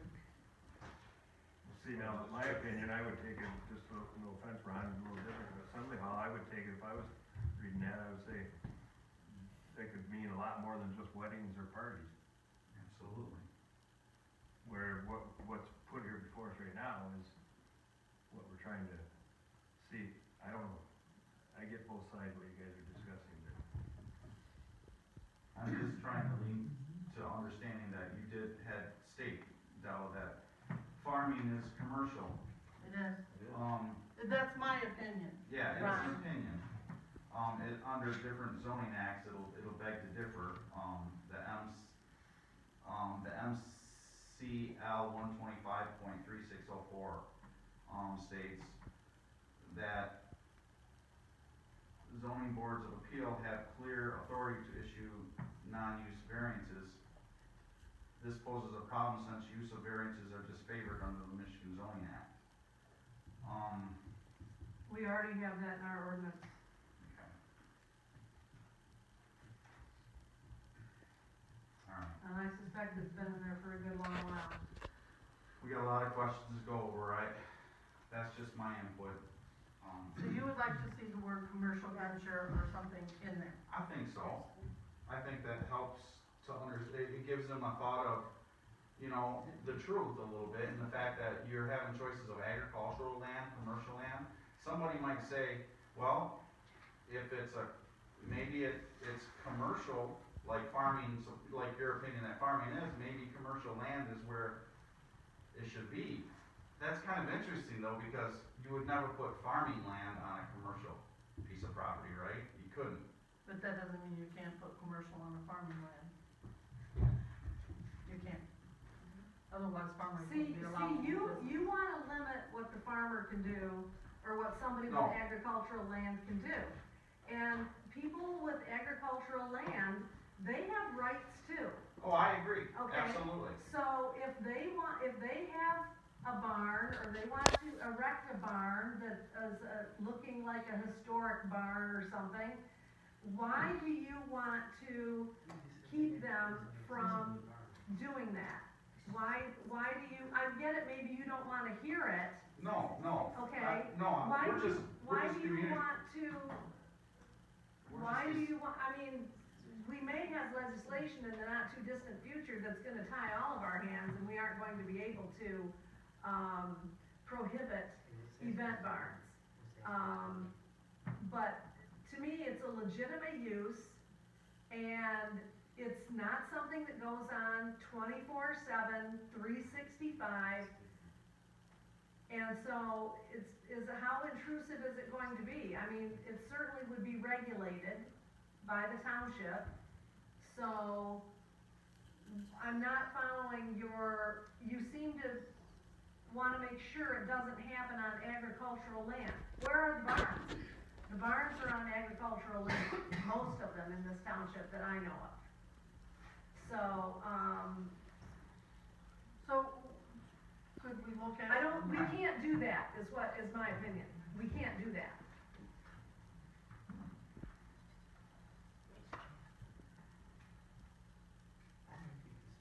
Are we in an open meeting for us to No. speak? No, we're I not. don't think so, we can't speak. You can raise your hand, and if the board so sees that they wanna let you speak, we will, but let's get through this first part. And I don't mean to be grumpy or straightforward about it, but I gotta set the record straight here right now, because everybody knows I'm a farmer. I have no personal gain in this, I have no interest to do this. My wife might want to, but I'm not gonna do it. I have This nothing- is just for, I just have to set the record straight here. It's not for me. My land used to be agricultural, but it got changed on me in a secret meeting. So no, it's not, but I don't have any historical barns. So I don't have a special interest in this either. But, and I have nothing against farmers. A lot of them are my good friends, and, you know, they're the hardest working people I know.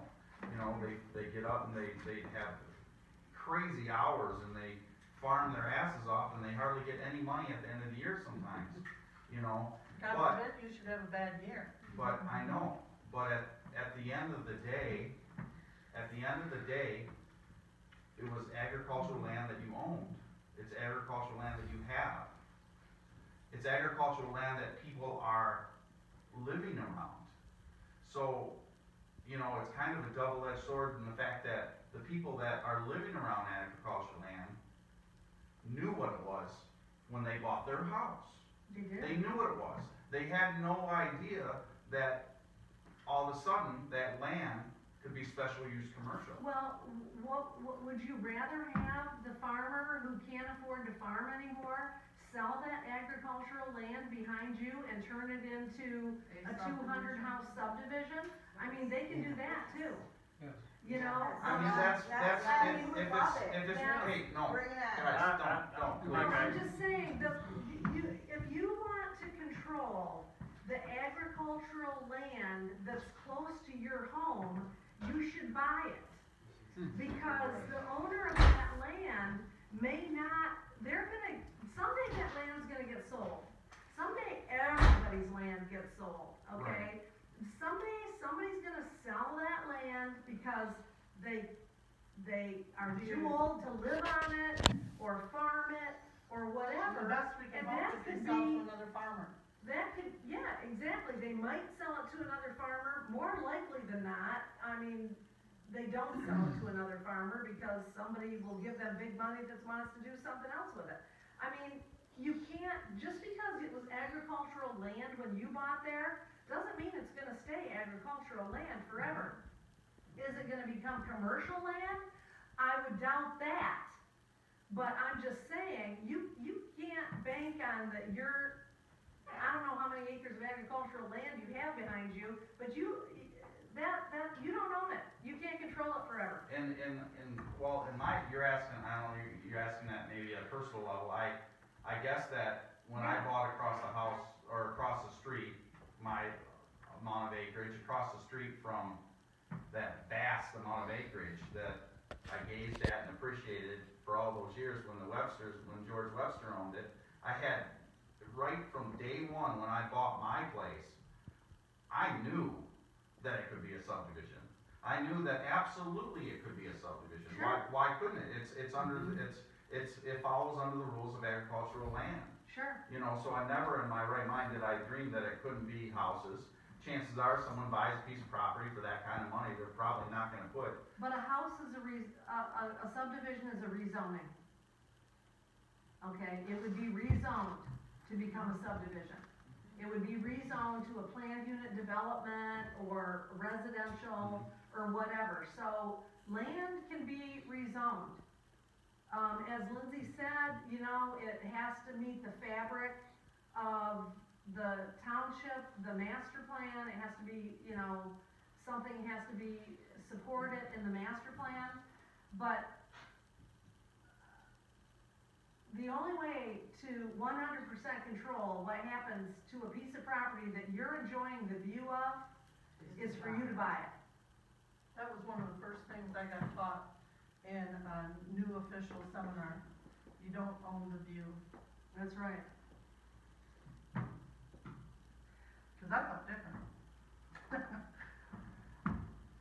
I guess I think the wording in the first thing is, if somebody else if you wanna add something to it, what specifically is it? And, I don't know about assembly hall.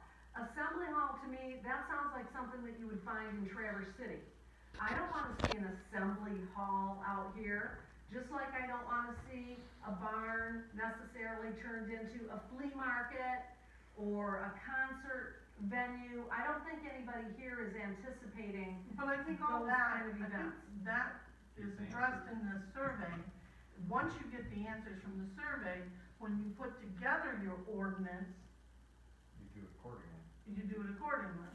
And if people say, I don't want flea markets every weekend, I don't want, Was the special, use ordinance that was being proposed for event barns that was being worked on, say, for example, by the Williams, is that kind of relevant to kind of what you're talking about?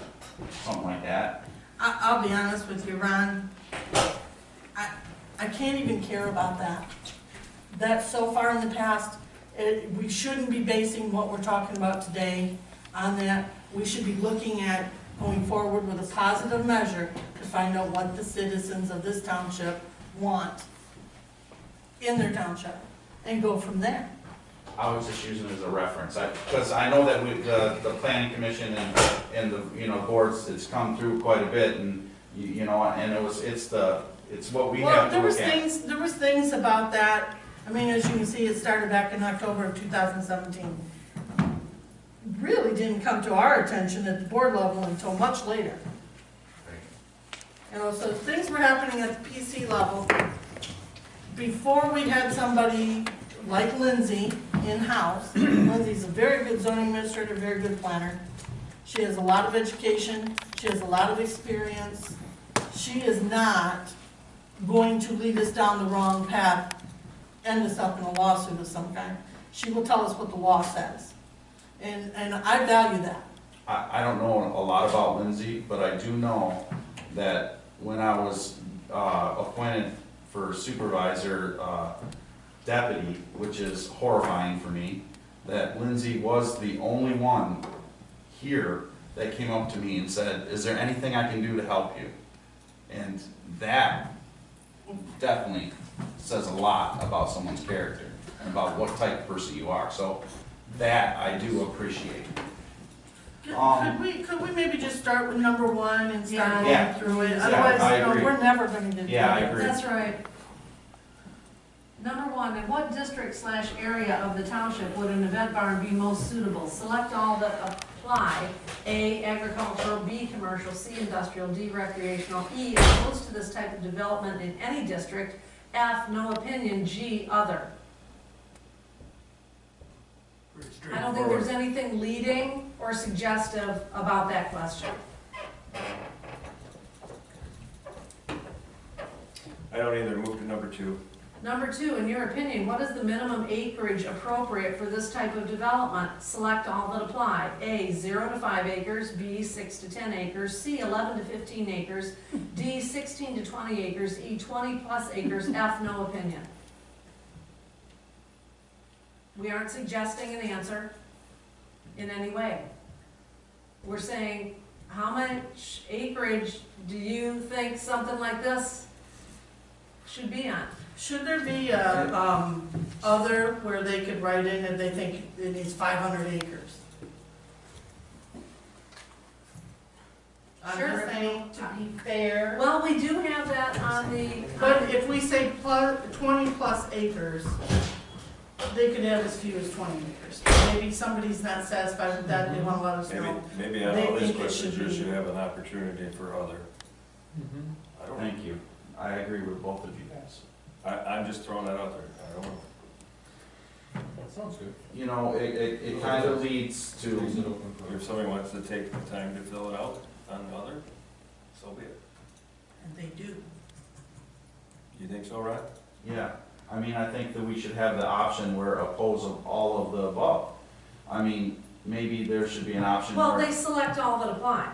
That's the same thing as all of the above. The problem with the fact that it puts these amount of acres there, and then the last one is 20 plus acres, by them, I guess, marking 20 plus, is it saying that they agree with 20 acres, or do they agree with 300 or 400 acres? You know what I mean? I mean, it's kind of, I think that these Well, I amounts. think we have to keep it reasonable. How many parcels in the township are 300 to 400 acres? Not many.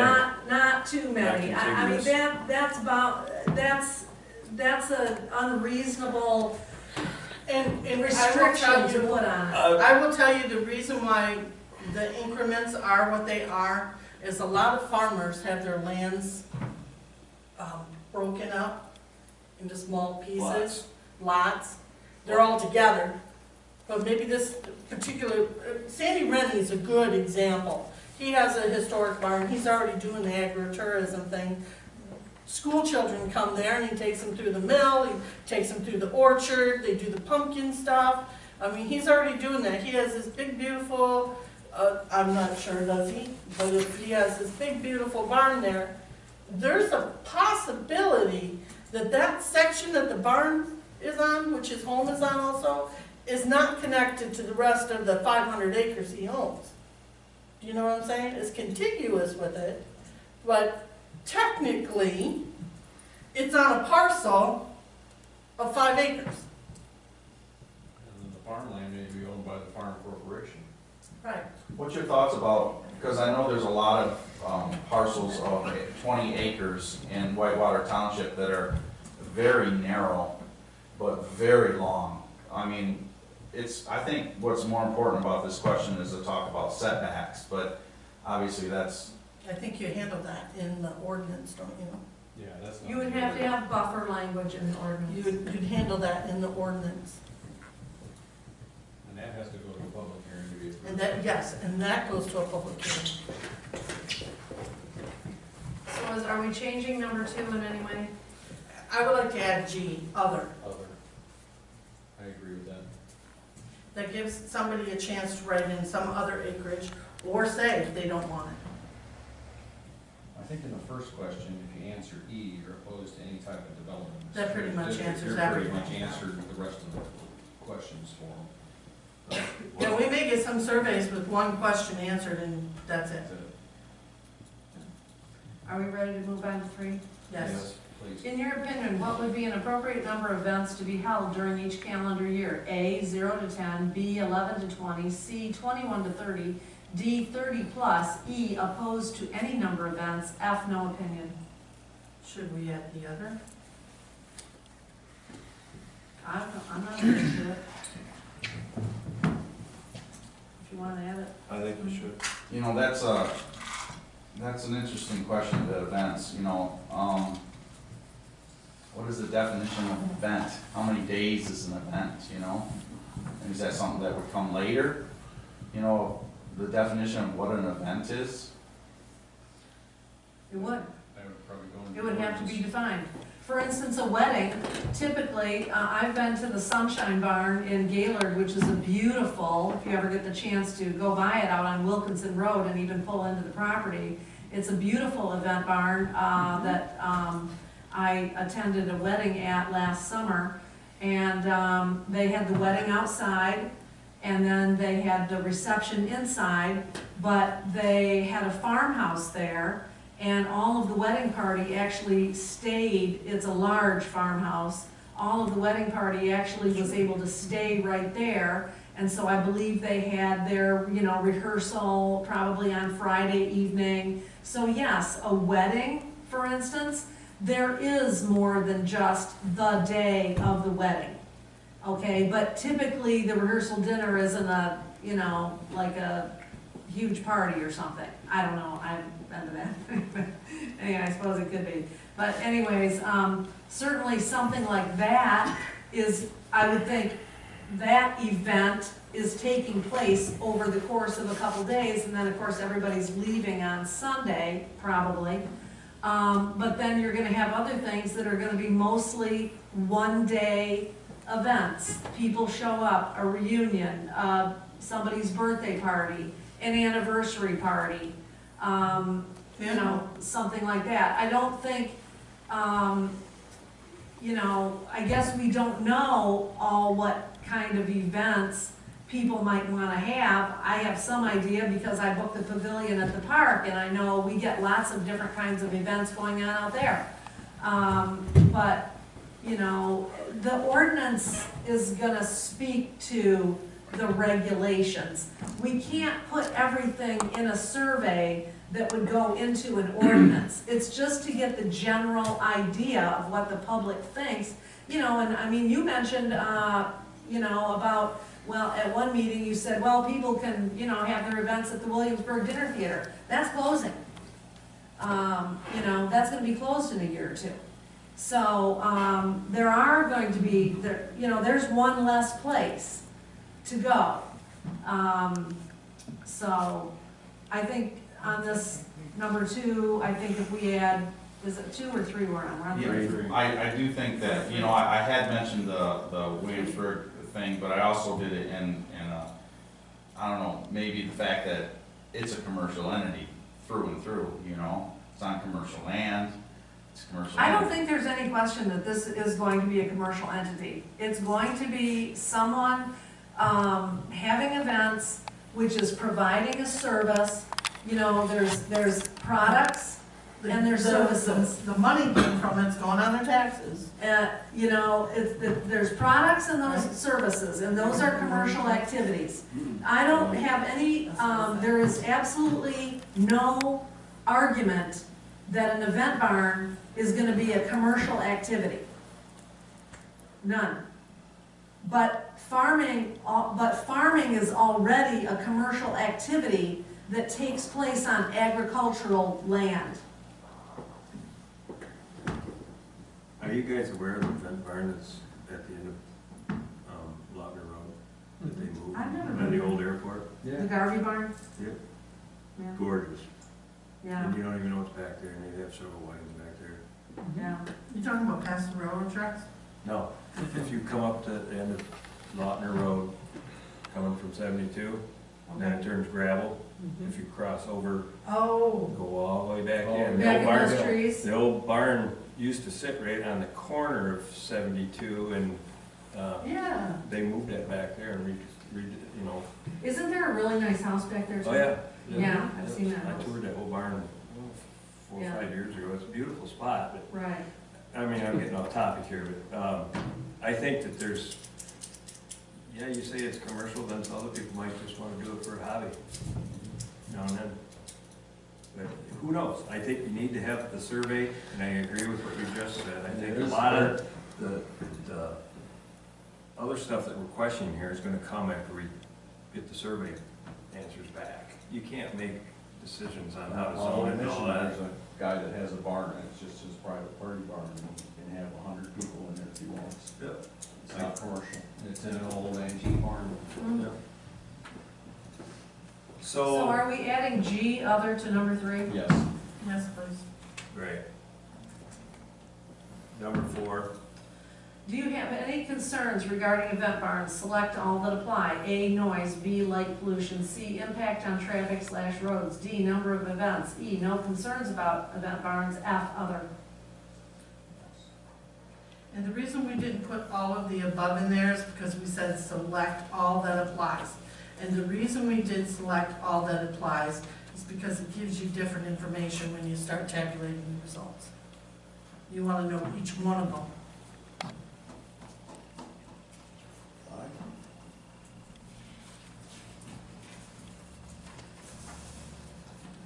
Let me see. Yes. 5, in your opinion, what do you see as potential benefits of event barns? Select all that apply. A, preserves the rural character of the township. B, adaptive, flexible use of historic barns/structures. C, opportunity for an additional revenue source for owners of historic barns/structures. D, increased tourism in the township. E, there are no benefits. F, other.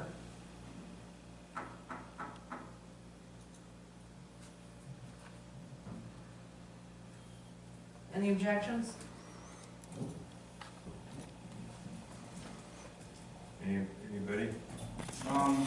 Just a moment here, give me a second.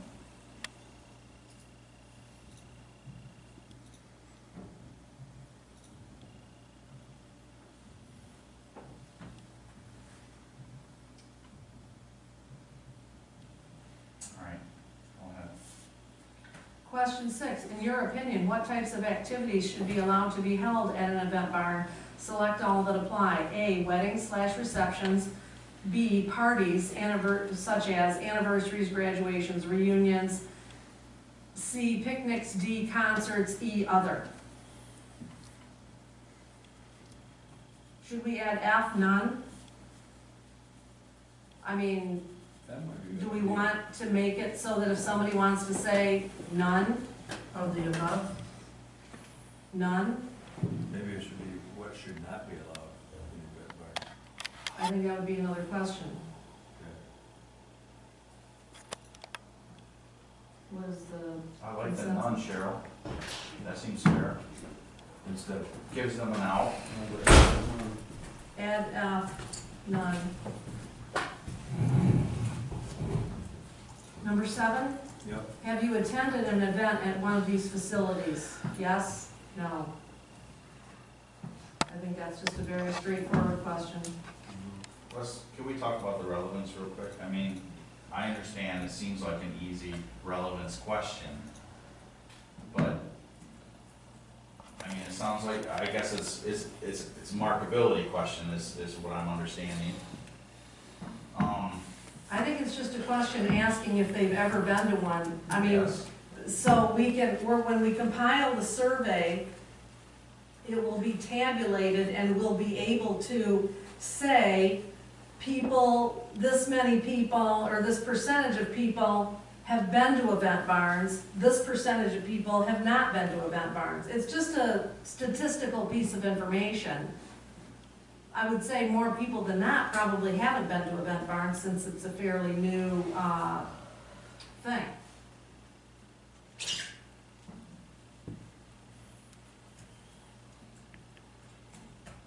I mean, is there some other way you think the question should be worded?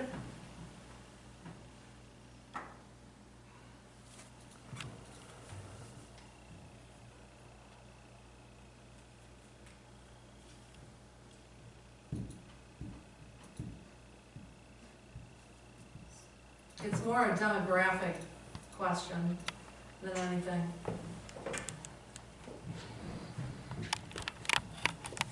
To find out, you know, the surveys will be anonymous. They're not gonna be numbered. There's gonna be no way to track where they came from. Some people will return them in an envelope with with their return address on it. We throw those away. I'll get those. We don't keep those. We just pull it out, 3-hole punch it, and put them in a notebook.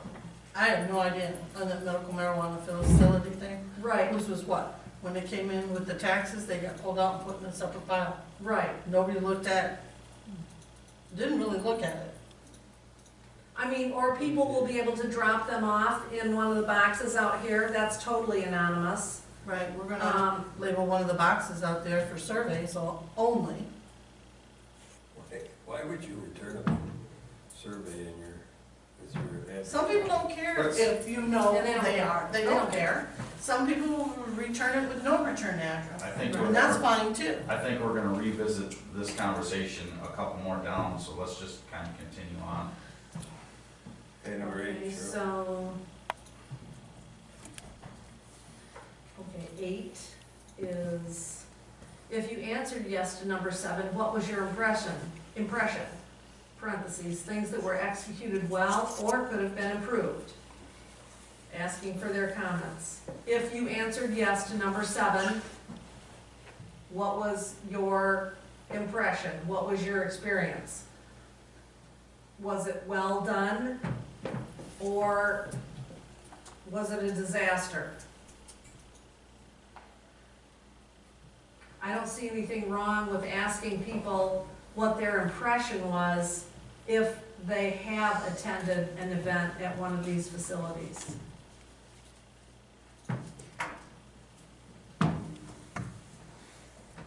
You have enough lines for comments there? Well, if you remember on the medical marijuana survey, they wrote all over the paper. I mean, we've left quite a bit of blank space here next to 9 and 10. So, I mean, people will write, and of course, all the comments will be cataloged as well as they were with the medical marijuana survey. And that survey results is still on the township website. And the event barn survey results will go on there and will probably be on there for a real long time. I also might just let everybody know that our medical marijuana survey was so highly thought of that some other municipalities called to ask us if they could use it. And so we put together a pretty good survey for the medical marijuana. And again, Yeah, I mean, I've looked over we that had survey. no idea. I think we that had no survey is, idea what people were gonna say. that survey is very honest and very informative, no doubt. Exactly. It lays it all out there on that. I would agree with that survey. Is there any problem with number 8? No. Question 9, what is your age range? A, under 18, I doubt we'll get any of those. B, 18 to 30, C, 31 to 40, D, 41 to 50, E, 51 to 60, F, 60 plus. So why couldn't we just take A off in there, Cheryl? That'd be a good idea. Yeah, remove A and shift that down. Okay, so we're gonna remove the A option. Yeah. And should there be well, if they don't answer, they don't answer, but should there be a decline to answer? If they don't wanna answer, they don't have to. Don't circle. You know, when I There are gonna take be a some of these survey, they will not answer. when I'm taking a survey and they ask for income, I don't answer that one. Right. I don't think it's any of their business. I got a survey from a political party just recently. I only answered 5 of the 20 questions. Yeah. Yeah. Okay, so number 10, Can I ask a question real quick? Mm. Okay. Number 10, so for number 9, we're eliminating the A, under 18, and then A will become the 18 to 30. Yes. So it'll be A, B, C, D, E. Yes. Okay. So question number 10, in what district/area of the township do you live or own property? A, residential, B, recreational, C, agricultural, D, commercial, E, industrial, F, village. So once again, it's a demographic question, just trying to find out where do they live. Give us a little idea of why they might have the response that they have. We're not asking for their address. We're just asking, some people don't even know what their property's zoned. So they may. Some people think they live in residential and they live in ag. I get that. We have a lot of So, that. I don't know if this'll be helpful or not, actually, because some people don't know where they live. A lot of people don't know where they live. Might make the zoning administrator's phone busy. Might. I don't know. Does anybody have any problems with question 10? No. So then we leave a space for additional comments, which I think is standard. And then we say, please return your survey to the township by date to be determined, because we don't know yet, but we believe it's gonna be the end of June. Because we believe that the newsletter is going to go out sometime no later than the 15th of April, we think? Somewhere in that first part of April. You may mail them to Whitewater Township, P.O. Box 159, or drop them off in the outside drop box only. We don't really want people to bring them inside. We would just rather, because then we've got to have a spot where they can be collected in here. Now, some won't read that, and they'll bring them in here anyways, but really, we would rather just get them through the mail. I give them to Della, Della opens them all, and 3-hole punches them, puts them in a binder till we get all of them, and then begins the tabulation of them. So we would rather they just either mail them or drop them off in one of the boxes outside. You know, this bottom area I've been waiting for a little bit. What is a qualified voter? I don't think you really have any, there's nothing there that really explains what a qualified voter is. Well, a qualified voter is a Has a person who's card. 18 and is registered to vote. That's your Is right. that, Yes, Or yes. it can be registered to vote. okay, that should be on there, maybe. Here's, What did you here's just say, how, Bill? here can be registered to vote, they can register to vote at 18. Yeah, you're right. So, That law is gonna change, you're gonna be able to register sooner than that, but not vote till 18. this is how we're planning on sending out, this is who we're sending out to. We take the tax file, we take the voter registration file, we compare them to get rid of duplicates. The people left in the voter registration are renters or people of 18 years of age or older, maybe living with their parents. We have a lot of that. They live in the township, they have a right to voice their opinions also.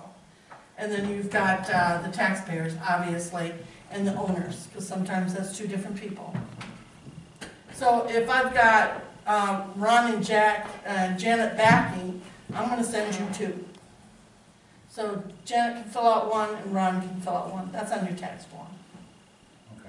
That's what we're planning on doing. So we're trying to hit as many people that should have a say in the township as possible. Do family members qualify like children? Are they of 18 of voting age? No, but that was just these, I mean, a little while ago, we just changed the under 18 one, so that kind of threw me off. Yeah. Under 18, We have they don't own 0 property, 18.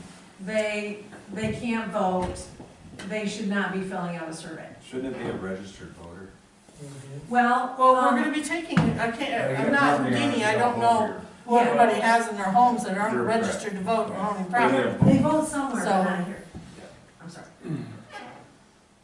Paul asked if they should be registered voters, and Lloyd was saying That's that true. there's people who own property here, so they have a vested interest in Whitewater Township, Yeah. but they vote elsewhere because Yeah. they vote elsewhere. We have quite a few of those people. That's where the tax files come in useful. What about LLCs? You can have an LLC on a farm, it can have 50 members. Do they all get a chance to vote too? No, we're not sending them to LLCs. Oh, but they own property.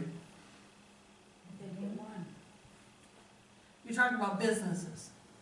Well, the LLC doesn't have to be a business, it can just be an Well, entity. give me an example of what you're talking about, because I'm not sure what you're talking about. Help me here.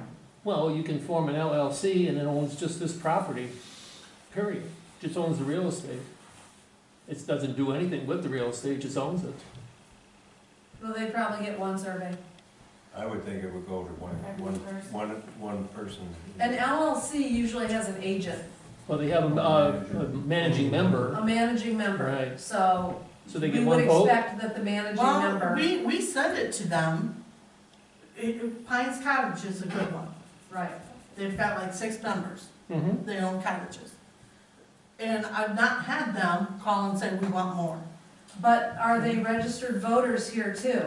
They're not, but they're property owners, Yeah. so Okay. it goes to the one, Mhm. we don't have all that many, but. So can they pick up surveys here and they can also download them on the website by the stacks? No, No? we're color coding things too, in a special colored paper. So just like we did with the medical marijuana facility one, we know where they're coming from, Right. so. But technically. And I can tell you, most of the people are honest. Right, I but had one technically, person that wasn't. since they're available from you and available on the, township board. Well, let's put it this way, if we get 500 white copies, we're Did gonna all know say the something's same up. thing in the same colored ink, because I, Well, I mean, we're not, most people are gonna be returning the colored survey that we send them. With the event barn, with the medical marijuana, we got only a handful we got of 3 white printed out copies, which means they printed. surveys. And if we get a lot of those, we're gonna start to become very suspicious about whether somebody's trying to stack the deck, one way or another. We did well, not get I'm all very, for protecting it strictly by the mail. Right. But, I mean, if that seems fair, that everybody is gonna just get them in the mail.